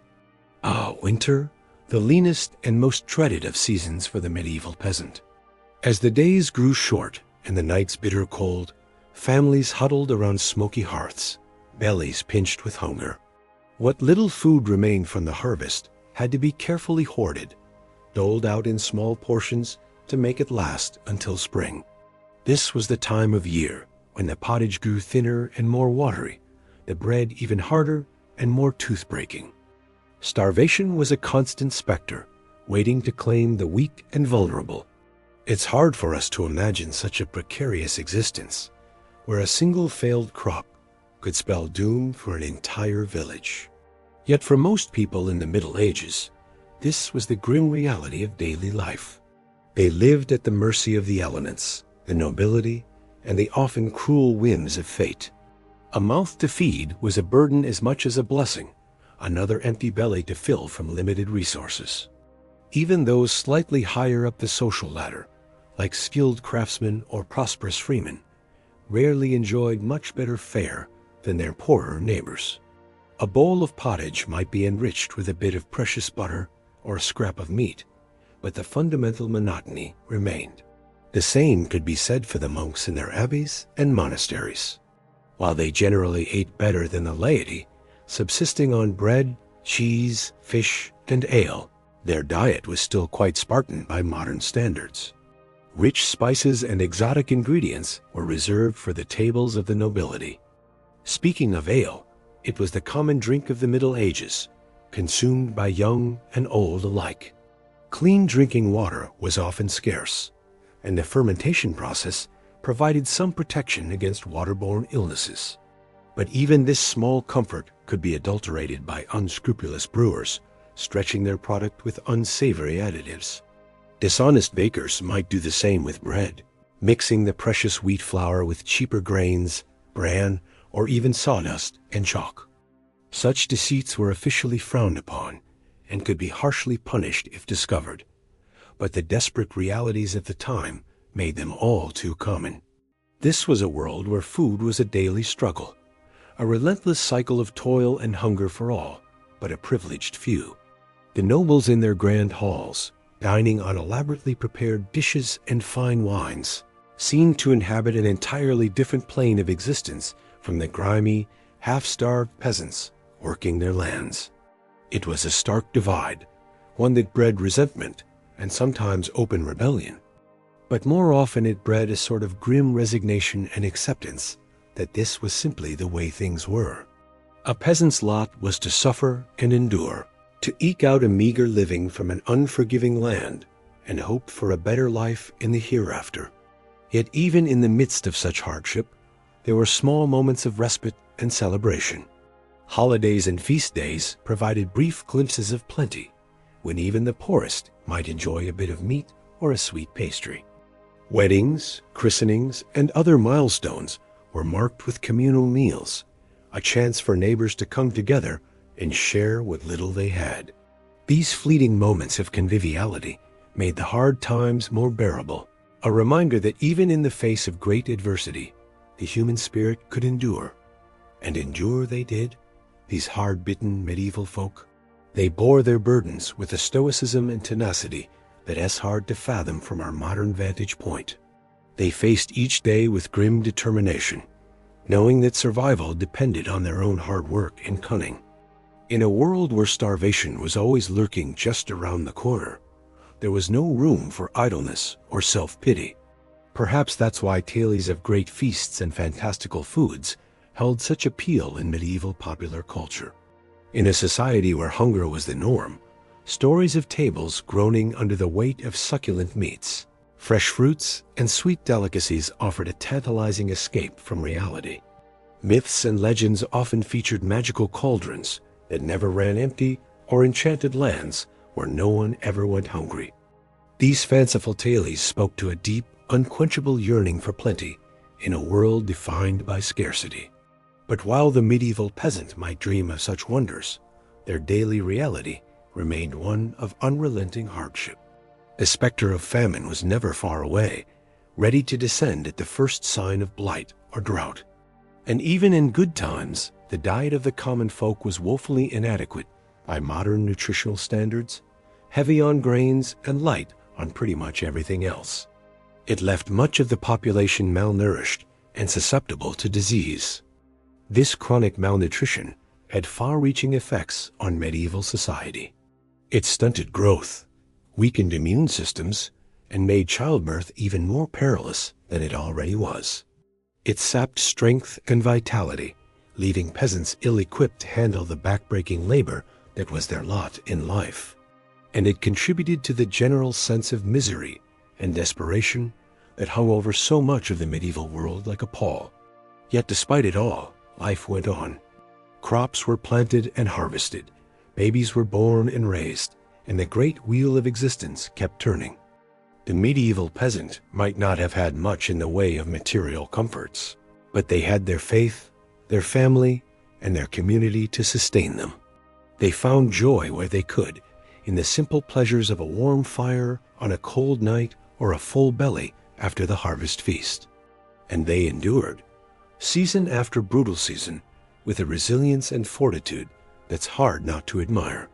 So the next time you sit down to a meal, take a moment to savor the incredible variety and abundance at your fingertips.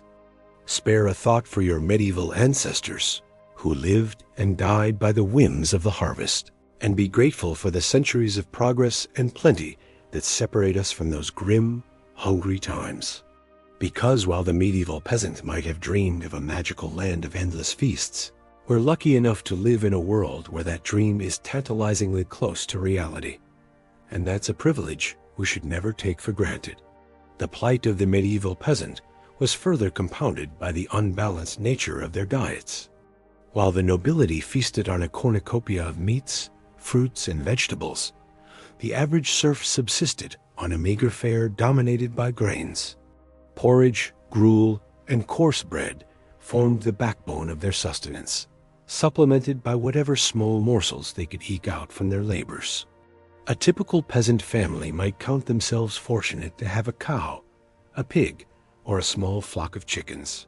However, the milk, eggs, and meat these animals provided were a rare treat, reserved for special occasions or times of dire need. More often than not, any surplus was sold or paid as rent to their feudal lord, leaving little for the family's own consumption. Imagine, if you will, the stark contrast between a noble's lavish feast and a serf's humble meal. In the great hall of the castle, the tables groan under the weight of roasted meats, savory pies, exotic fruits, and fine cheeses. The air is filled with the aroma of saffron, cinnamon, and cloves as richly attired lords and ladies dine with gusto. Meanwhile, in the cramped hovel of a peasant family, a pot of thin gruel bubbles over the fire. The mother carefully portions out the meager serving, ensuring each member of the family receives just enough to stave off the gnawing hunger in their bellies. The children's eyes widen at the sight of a small crust of bread, a precious addition to their usual fare. The unbalanced nature of the peasant diet took a heavy toll on their health. Malnutrition was rampant, weakening the immune system and leaving the population vulnerable to disease.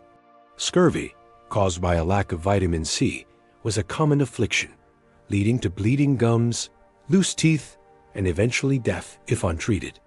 In times of famine, known as seasons of dearth, the situation became even more dire.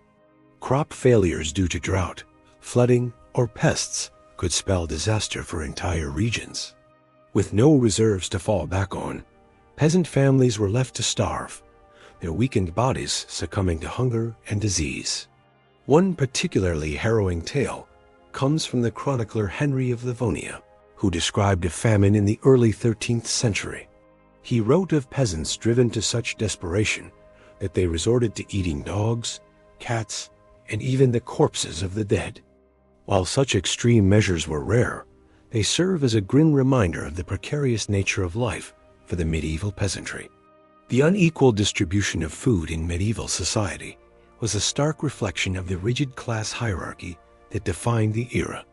While the nobility enjoyed a varied and plentiful diet, the vast majority of the population lived on the brink of starvation, their meals a monotonous and meager affair.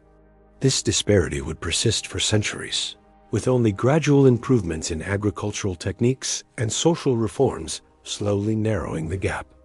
As we continue our journey through the culinary landscape of the Middle Ages, we turn our attention to another scourge that plagued the populace: adulterated food and drink. In a time before strict regulations and quality control, unscrupulous merchants and producers often resorted to cutting corners and deceiving their customers in the name of profit. One common target for adulteration was bread, a staple of the medieval diet. Bakers, seeking to stretch their meager supplies of flour, would mix in a variety of unsavory additives. Ground acorns, chalk, sawdust, and even ground bones were among the fillers used to bulk up the loaves.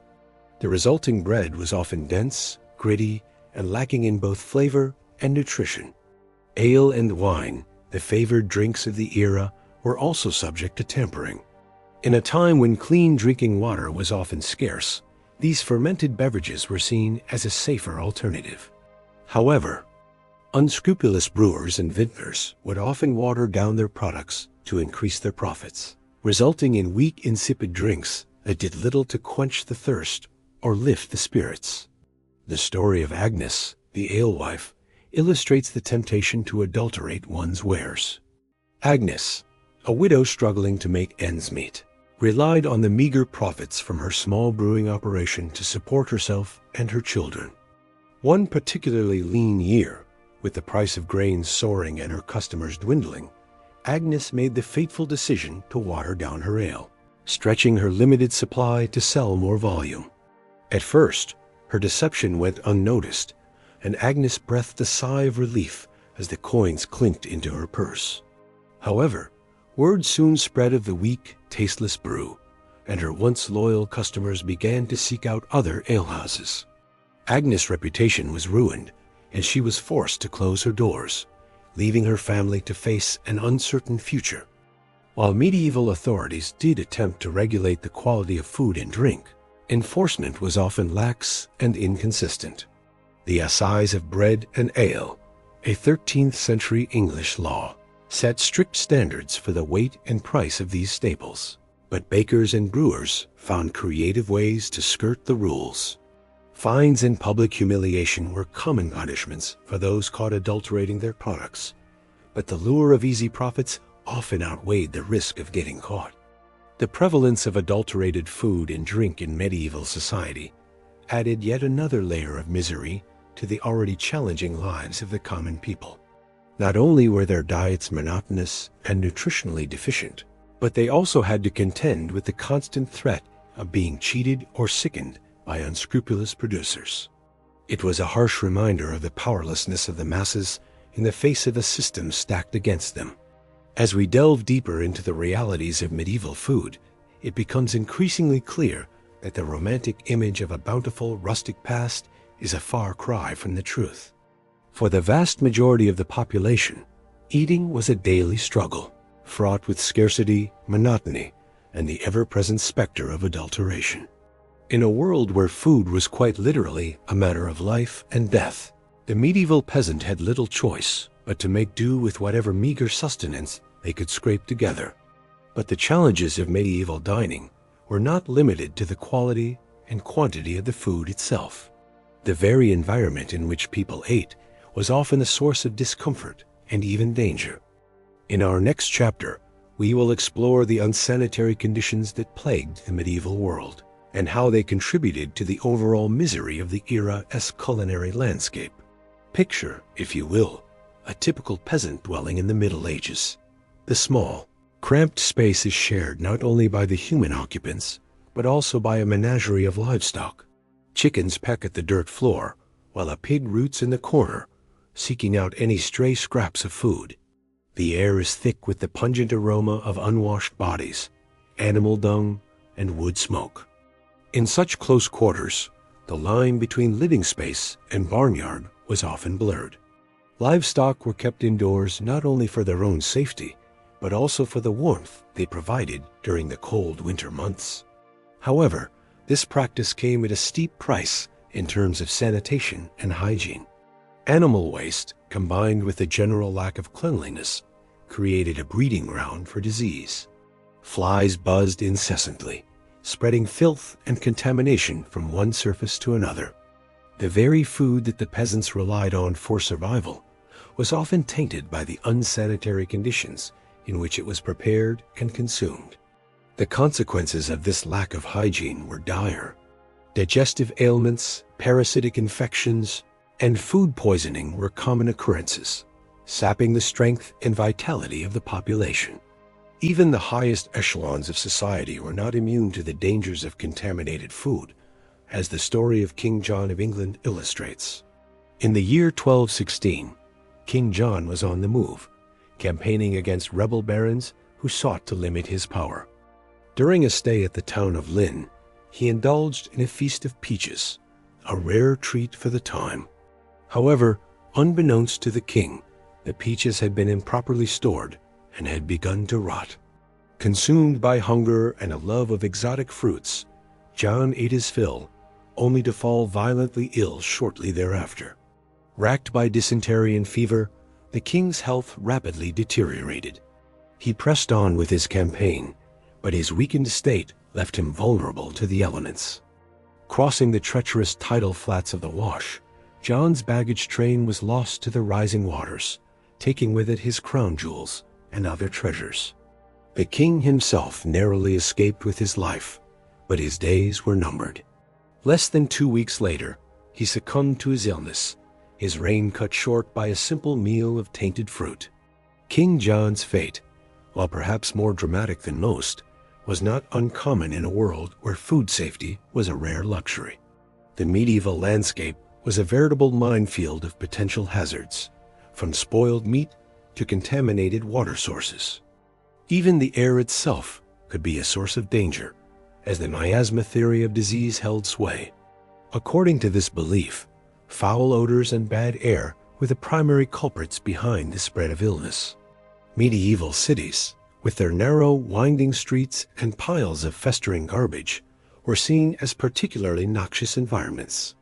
The stench of human waste, rotting food, and industrial pollution mingled together in a miasmatic brew that was believed to be the source of all manner of ailments. In reality, of course, it was the unsanitary conditions themselves that allowed disease to thrive. The Black Death, which wiped out an estimated 1/3 of Europe's population in the 14th century, was spread not by bad air, but by fleas infected with the bacterium Yersinia pestis. The crowded, filthy conditions of medieval cities provided an ideal environment for the disease to take hold and spread like wildfire. The impact of unsanitary conditions on medieval food culture cannot be overstated. It was not merely a matter of unpleasant odors and occasional bouts of illness, but a pervasive and deadly threat that loomed over every meal. The simple act of eating, which we today take for granted as a pleasurable and nourishing experience, was fraught with danger and uncertainty for the average medieval peasant. In a world where even the most basic standards of hygiene were often lacking, food became not just a source of sustenance, but also a potential vector for disease and suffering. This, combined with the scarcity and monotony of the peasant diet, created a culinary landscape that was as bleak as it was unappetizing. As we continue our exploration of why food in medieval times sucked, it is important to remember that the challenges we have discussed so far, the lack of variety, the difficulty of preservation, the unbalanced diets, and the unsanitary conditions, were not the only factors at play. In our next chapter, we will turn our attention to the role of the Church in shaping the culinary habits of the time and how religious doctrine often compounded the already considerable hardships faced by the average medieval diner. But first, let us take a moment to reflect on the incredible resilience and adaptability of our ancestors in the face of unimaginable adversity. They found ways to survive and even thrive, leaving behind a legacy that continues to shape our world to this day. As we tuck into our own meals, let us spare a thought for the medieval peasant, whose daily struggle for sustenance was a testament to the indomitable human spirit. For the medieval peasant, the hardships of daily life were compounded by the strict religious doctrines of the Catholic Church. In a society where the Church held immense power and influence, its teachings and edicts permeated every aspect of life, including the most basic of human needs, food. Central to the Church's dietary restrictions were the concepts of fasting and abstinence. On designated days throughout the year, particularly during the season of Lent, the faithful were required to abstain from consuming meat and to limit their overall food intake. For the already undernourished peasantry, these restrictions could be particularly burdensome. Imagine, if you will, the plight of a poor peasant family during the 40 days of Lent.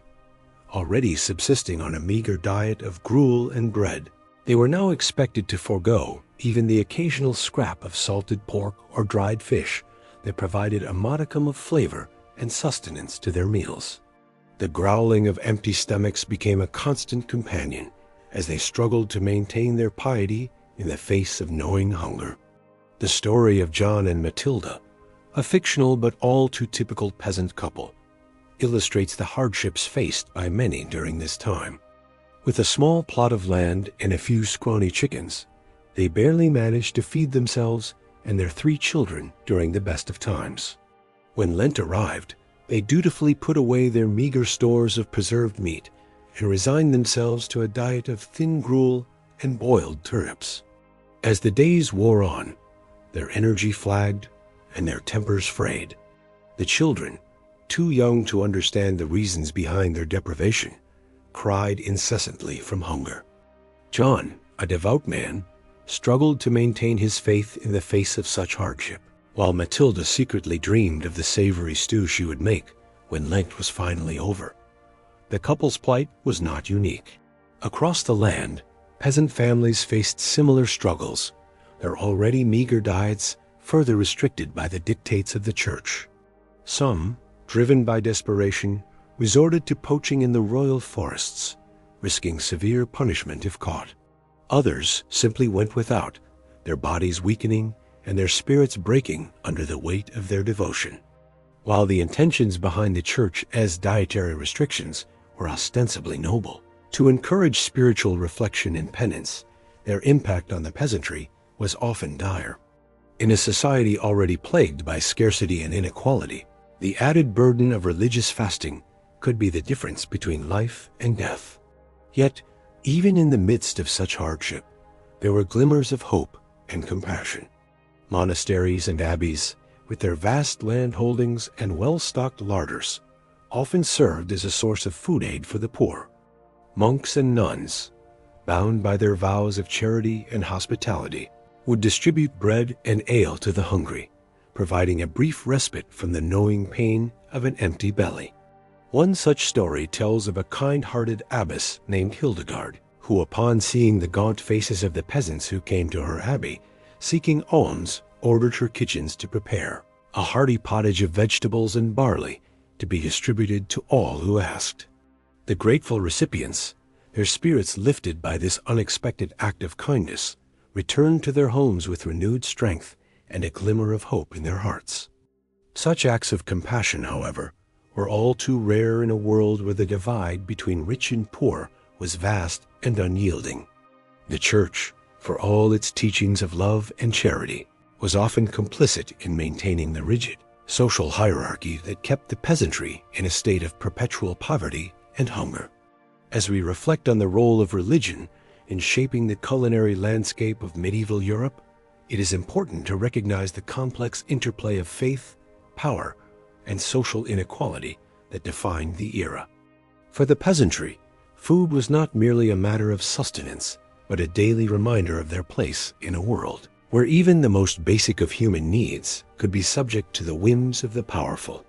In our final chapter, we will explore the concept of the medieval feast and how it served as a stark contrast to the daily realities faced by the common people. Through the lens of this lavish display of wealth and abundance, we will come to understand the true depths of the inequality that defined the era and the ways in which food served as both a source of nourishment and a symbol of social division. But first, let us pause for a moment and imagine ourselves in the place of the medieval peasant, their hunger a constant companion, and their faith tested by the unyielding dictates of the church. In their struggles and their resilience, we may find a deeper appreciation for the abundance and choice that we so often take for granted in our own lives. As we have seen, the life of a medieval peasant was one of constant hardship and deprivation, with food being a daily struggle rather than a source of pleasure or comfort. Yet, in stark contrast to this bleak reality, there existed another world entirely, that of the royal feast. In the great halls of castles and palaces, the nobility would gather to indulge in lavish banquets that were a far cry from the meager fare of the common people. These feasts were not just a display of wealth and power, but also a symbol of the vast chasm that existed between the ruling class and the masses. Imagine, if you will, the scene of a grand medieval feast. A great hall is lit by the flickering light of countless candles, their warm glow illuminating the rich tapestries and gleaming silver that adorn the walls. The tables are laden with a vast array of dishes, each more sumptuous than the last. At the center of the table sits a magnificent roasted boar, its crisp, golden skin glistening with fat. Surrounding it are platters of roasted fowl, their succulent flesh stuffed with exotic spices and herbs. There are pies filled with tender game, their flaky crusts hiding a treasure trove of savory delights. And everywhere there are fruits and vegetables of every hue, their vibrant colors a testament to the bounty of the land. Presiding over this opulent display is the royal cook, a master of his craft, who has spent days preparing for this grand occasion. He has scoured the countryside for the finest ingredients, sourcing the freshest meats, and in the dimly lit, cramped streets of a medieval town, a baker named Alric wiped the sweat from his brow as he toiled over his latest batch of bread. A harvest had been meager this year, and grain prices were soaring. To make ends meet, Alric had resorted to secretly stretching his dough with fillers like ground acorns, sawdust, and even chalk. It was a common practice among unscrupulous bakers looking to maximize their profits, even if it meant compromising the quality and safety of their bread. As Alric worked, his mind wandered to the alewife down the street, who was known for watering down her brew to make it last longer. In a world where clean drinking water was often scarce, ale and wine were the beverages of choice for most people. However, this also meant that the quality of these drinks was often questionable at best. In larger cities, the authorities did attempt to regulate the food and drink trade to some extent. Ale tasters were employed to ensure that brews met a certain standard, and bakers found to be adulterating their bread could face fines or even public humiliation. In London, for example, dishonest bakers might be dragged through the streets on a hurdle with their substandard loaves hung around their necks. However, these regulations were often poorly enforced, and the punishments were not always a sufficient deterrent. Many bakers and brewers simply saw the fines as a cost of doing business and continued to cut corners wherever they could. For the average person, this meant that the food and drink they consumed were often of dubious quality. Bread that was supposed to nourish them might instead be filled with inedible or even harmful substances. Ale that was meant to quench their thirst might be so watered down that it provided little refreshment. It was just another hardship in a life already filled with challenges and uncertainties. As Alric pulled his latest batch of bread from the oven, he couldn't help but feel a twinge of guilt.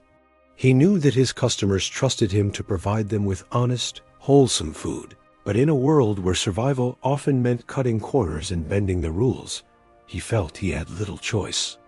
He could only hope that his small deceptions went unnoticed, and that his bread would provide some small comfort to those who ate it, even if it wasn't quite what it seemed. In the year 1216, King John of England sat down to a lavish meal after a long day of hunting. As was customary, he was presented with a variety of dishes, including fruit, meat, and sweetmeats. However, unbeknownst to the king, The peaches he consumed that day were spoiled, likely due to improper storage and handling. Shortly after the meal, John fell violently ill with dysentery, a disease that would ultimately claim his life. While the exact cause of King John's death has been debated by historians, his story illustrates a stark reality of medieval life. Unsanitary conditions were rampant, and they took a serious toll on people's health and well-being. In many medieval households, livestock were often kept inside the home for warmth and safety. While this arrangement provided some comfort and security, it also meant that homes were constantly contaminated with animal waste and vermin.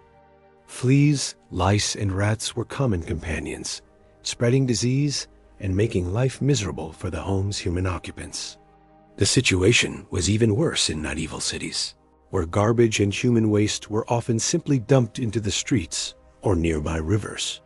With no understanding of germ theory or the importance of hygiene, people lived in close proximity to filth and squalor, creating the perfect breeding ground for disease. The consequences of these unsanitary conditions were severe. Dysentery, like that which killed King John, was a common killer, spread through contaminated food and water. Other diseases, like typhoid fever, cholera, and even the dreaded Black Death, also thrived in the filthy conditions of medieval cities. For the average person, there was little escape from the constant threat of illness. Even the food they ate and the water they drank were often tainted with disease-causing microbes. In a world without antibiotics or modern medical knowledge, even a minor infection could quickly become life-threatening. The story of King John's death, while notable due to his status, was far from unique. For rich and poor alike, the specter of disease and death was a constant presence, fueled in large part by the unsanitary conditions in which they lived. It was a grim reality of medieval life, and one that would persist for centuries until the advent of modern sanitation and hygiene practices. As the sun set over the medieval city, the stench of waste and decay hung heavy in the air. In the distance, the bells of the church tolled, a somber reminder of the many lives claimed by the filth and squalor of the streets. For the people of the city, it was just another day in a world where cleanliness was a luxury and disease was a constant companion. In a small cottage on the outskirts of a medieval village, a peasant family gathered around their meager evening meal. The fare was simple: a thin pottage made from vegetables and a scrap of salted pork, accompanied by a hard crust of bread. It was Lent, and the family was doing their best to honor the church's mandate to fast and abstain from meat during this holy season. For the peasants, the Lenten fast was a particularly difficult challenge. Their diets were already severely limited by their poverty and the scarcity of food. Giving up what little meat they had access to meant subsisting on an even more meager and monotonous diet than usual. The church's influence on medieval cuisine was significant and far-reaching. In addition to the Lenten fast, the church also mandated meatless days throughout the year, typically Wednesdays, Fridays, and Saturdays. For the wealthy, these restrictions were an inconvenience, but for the poor, they could mean the difference between a full belly and hunger. Despite the hardships imposed by the church's dietary rules, there were some small consolations. Monasteries and abbeys often provided food aid to the hungry as a form of charity.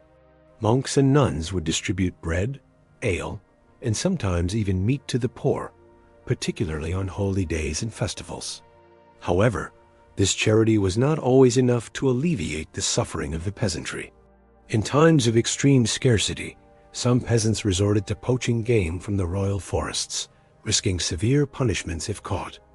The church, in collaboration with the secular authorities, strictly enforced these hunting bans, viewing poaching as a sin against God and a crime against the king. As the peasant family finished their meager Lenten meal, they bowed their heads in prayer, thanking God for what little they had. They knew that the fast would not last forever, and that Easter would bring a brief respite from the monotony and scarcity of their diet. But they also knew that the church's influence on their daily lives would continue long after Lent had ended. The cycle of fasting and feasting, of scarcity and abundance, was woven into the very fabric of medieval life, shaping not only what people ate, but how they lived and worshipped. In the grand cathedrals and humble parish churches, the priests preached the virtues of fasting and self-denial, but for the peasants, these virtues were not a choice, but a necessity. They lived their lives in the shadow of the church, their stomachs growling with hunger as they prayed for a better world to come. Even when food was available, there was no guarantee it would be wholesome or pure. In a world without industry regulations or safety standards, deception and corner-cutting ran rampant. Imagine the plight of the humble baker, eking out a living by selling his bread to the townsfolk. Desperate to stretch his meager supply of flour, he might resort to mixing in fillers like ground acorns, sawdust, or even chalk. While these additives may have bulked up the loaves, they certainly didn't make for a nutritious or appetizing meal. The bakers weren't the only culprits, though. Unscrupulous brewers and vintners were notorious for watering down their wares to maximize profits. In a time when clean drinking water was often scarce, people relied on ale and wine to quench their thirst. But the alcohol content of these beverages was often much lower than advertised, leaving the drinker unsatisfied and still parched. Picture an alewife in a bustling town, surrounded by thirsty patrons clamoring for a pint. She ladles out the weak, watery brew with a guilty conscience, knowing that she's cheating her customers. But what choice does she have? The taxes are high, the grain is expensive, and she needs to make ends meet somehow. She silently thanks the heavens that most of her clientele are already too drunk to notice the deception. It wasn't all selfish greed driving these acts of food fraud, though. In a society plagued by scarcity and hunger, many people simply couldn't afford to be picky. They'd gladly accept a loaf of bread filled with sawdust over no bread at all. And when crops failed and famine struck, people resorted to eating whatever they could get their hands on just to survive. Grassroots, even tree bark. Attempts were made by authorities to crack down on food adulterators. In England, the Assize of Bread and Ale in the 13th century set out harsh penalties for bakers and brewers caught cheating their customers. Fines, public humiliation, even corporal punishment awaited those who dared to tamper with the purity of the staples. But with limited means of enforcement and the constant pressure of scarcity, such laws did little to stem the tide of food fraud in the medieval world. So the next time you bite into a fresh, crusty baguette or sip a cool, crisp lager, take a moment to appreciate how far we've come. In our world of abundant food choices and stringent quality control, it's easy to forget that for our medieval ancestors, every morsel was a gamble, and a full belly was never a guarantee. Their daily sustenance was often as much a product of deception and desperation as it was of nourishment and pleasure. Beyond the challenges of scarcity, spoilage, and adulteration, the people of the Middle Ages also had to contend with the ever-present specter of disease. In a world without germ theory or modern sanitation, food and water were often tainted with dangerous pathogens, turning every meal into a potential game of Russian roulette.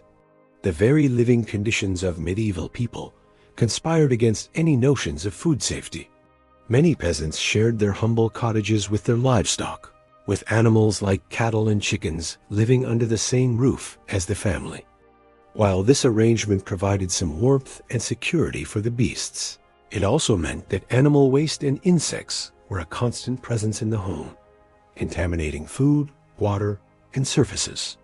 Cities were even worse, with narrow, filthy streets and crowded tenements creating the perfect breeding grounds for disease. Garbage, human waste, and animal carcasses piled up in the gutters, tainting the air and seeping into the water supply. The stench alone would have been overwhelming, but the real danger lurked in the millions of microbes swarming on every surface. It's no wonder that medieval people had such short lifespans, with disease cutting down young and old alike. Even the nobility weren't immune. Despite their superior living conditions, the tragic story of King John of England serves as a cautionary tale. In 1216, while on a military campaign, the king gorged himself on peaches and cider, only to fall violently ill and die a few days later. Chroniclers at the time attributed his death to gluttony, but modern historians suspect that the real culprit was more likely food poisoning from contaminated fruit. The greatest scourge of the medieval world, the Black Death, was, in part, enabled by the unsanitary conditions that people lived in. The plague was spread by rats and fleas, which thrived in the squalor of medieval cities and towns. With garbage and waste piling up and hygiene standards virtually non-existent, it was only a matter of time before the pestilence took hold, wiping out a third of Europe's population. It's a grim picture, but it's important to remember that medieval people weren't ignorant or unconcerned about cleanliness. They may not have understood the science behind disease transmission, but they recognized the importance of keeping food and water clean. Monasteries and hospitals often had strict hygiene rules, and medieval housewives took great pride in keeping their homes as spotless as possible. But in a world without refrigeration, proper sewage systems, or clean running water, there was only so much that could be done. Every day was a battle against the forces of decay and contamination, and all too often those forces won out. So the next time you enjoy a meal in a clean, modern kitchen, spare a thought for your medieval ancestors, who fought that battle every day of their lives with the odds stacked firmly against them. In the medieval world, the Catholic Church loomed large over every aspect of life, and food was no exception. For the faithful, the religious calendar dictated what could be eaten and when, adding an extra layer of complexity to an already challenging food landscape. The Church mandated strict fasting and abstinence rules, particularly during the penitential season of Lent. For 40 days before Easter, meat was strictly off the menu, as were dairy products, eggs, and even olive oil in some regions. Fish was sometimes permitted, but for many poor peasants, even that was a luxury they could ill afford. Imagine the struggle of a peasant family, already living on the brink of starvation, faced with the prospect of giving up what little meat and dairy they had for the sake of spiritual purity. The growling stomachs and weakened bodies were a small price to pay, they were told, for the promise of eternal salvation. But that was cold comfort for a mother watching her children grow thin and listless from hunger. Even outside of Lent, the Church's influence could be felt in the rhythms of the weekly menu. Wednesdays, Fridays, and Saturdays were designated as lean days, when meat was forbidden. For the wealthy, this simply meant substituting fish or other luxuries, but for the poor, it often meant going without any animal protein at all. There were some small mercies, however. Monasteries and abbeys often provided food aid to the hungry as part of their mission of charity. Monks would distribute bread, soup, and ale to the needy, offering a rare respite from the gnawing hunger that was a constant companion for so many. Some even opened their doors to travelers, providing a warm meal and a bed for the night to those who could not afford an inn. But even this generosity had its limits. The Church was also a major landowner, controlling vast swaths of agricultural land and forests. Peasants who dared to poach game from these lands to feed their families faced severe punishment, including fines, flogging, and even exile. The irony of a supposedly charitable institution hoarding its wealth while its flock starved was not lost on many. The impact of the Church's dietary restrictions on the medieval populace cannot be overstated. For people already struggling to find enough to eat, the added burden of religious fasting and abstinence could be the difference between life and death. And yet, the fear of eternal damnation was a powerful motivator, driving people to endure even the most extreme privations for the sake of their immortal souls. Today, we may look back on these practices as archaic and even cruel, but for medieval people, they were a fundamental part of the fabric of life. The Church's hold on the hearts and minds of the faithful was unquestioned, and its dictates carried the weight of divine law. To defy them was to risk not only earthly punishment, but the fires of hell itself. And so, With gritted teeth and growling bellies, the people of the Middle Ages soldiered on, secure in the knowledge that their suffering would be rewarded in the world to come. And so, we come to the end of our journey through the dismal depths of medieval cuisine. It is a testament to human resilience that people managed to survive and even thrive at times on such a meager and unreliable food supply. The scarcity, the spoilage, the sheer monotony of gruel. Again, it's enough to make one grateful for the simple pleasure of a crisp apple or a well-spiced curry. Can you imagine the astonishment on a medieval peasantess face if they were transported to a modern supermarket?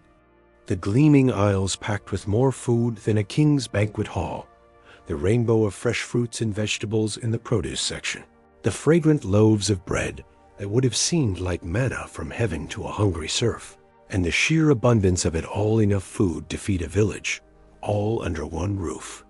Of course, we still face challenges in our modern food system. Inequality, waste, environmental degradation, these are all issues that we must grapple with. But we have also made incredible strides since the days of rancid meat pies and turnip gruel. We have a greater understanding of nutrition, of food safety, of the importance of variety and balance in our diets. We have the ability to preserve and transport food across great distances, to enjoy flavors from around the world in our own kitchens. So the next time you sit down to a meal, take a moment to savor it. Appreciate the complex interplay of flavors, the freshness of the ingredients, the skill of the preparation, and spare a thought for our medieval ancestors, who endured so much hardship and hunger in the face of such scarcity. And with that, we come to the end of our boring history of medieval food. I hope it has provided some interesting context to your understanding of the past, and perhaps even lulled you into a peaceful slumber. If you enjoyed this video, please consider giving it a like and subscribing to the channel for more soporific historical content. Until next time, sweet dreams.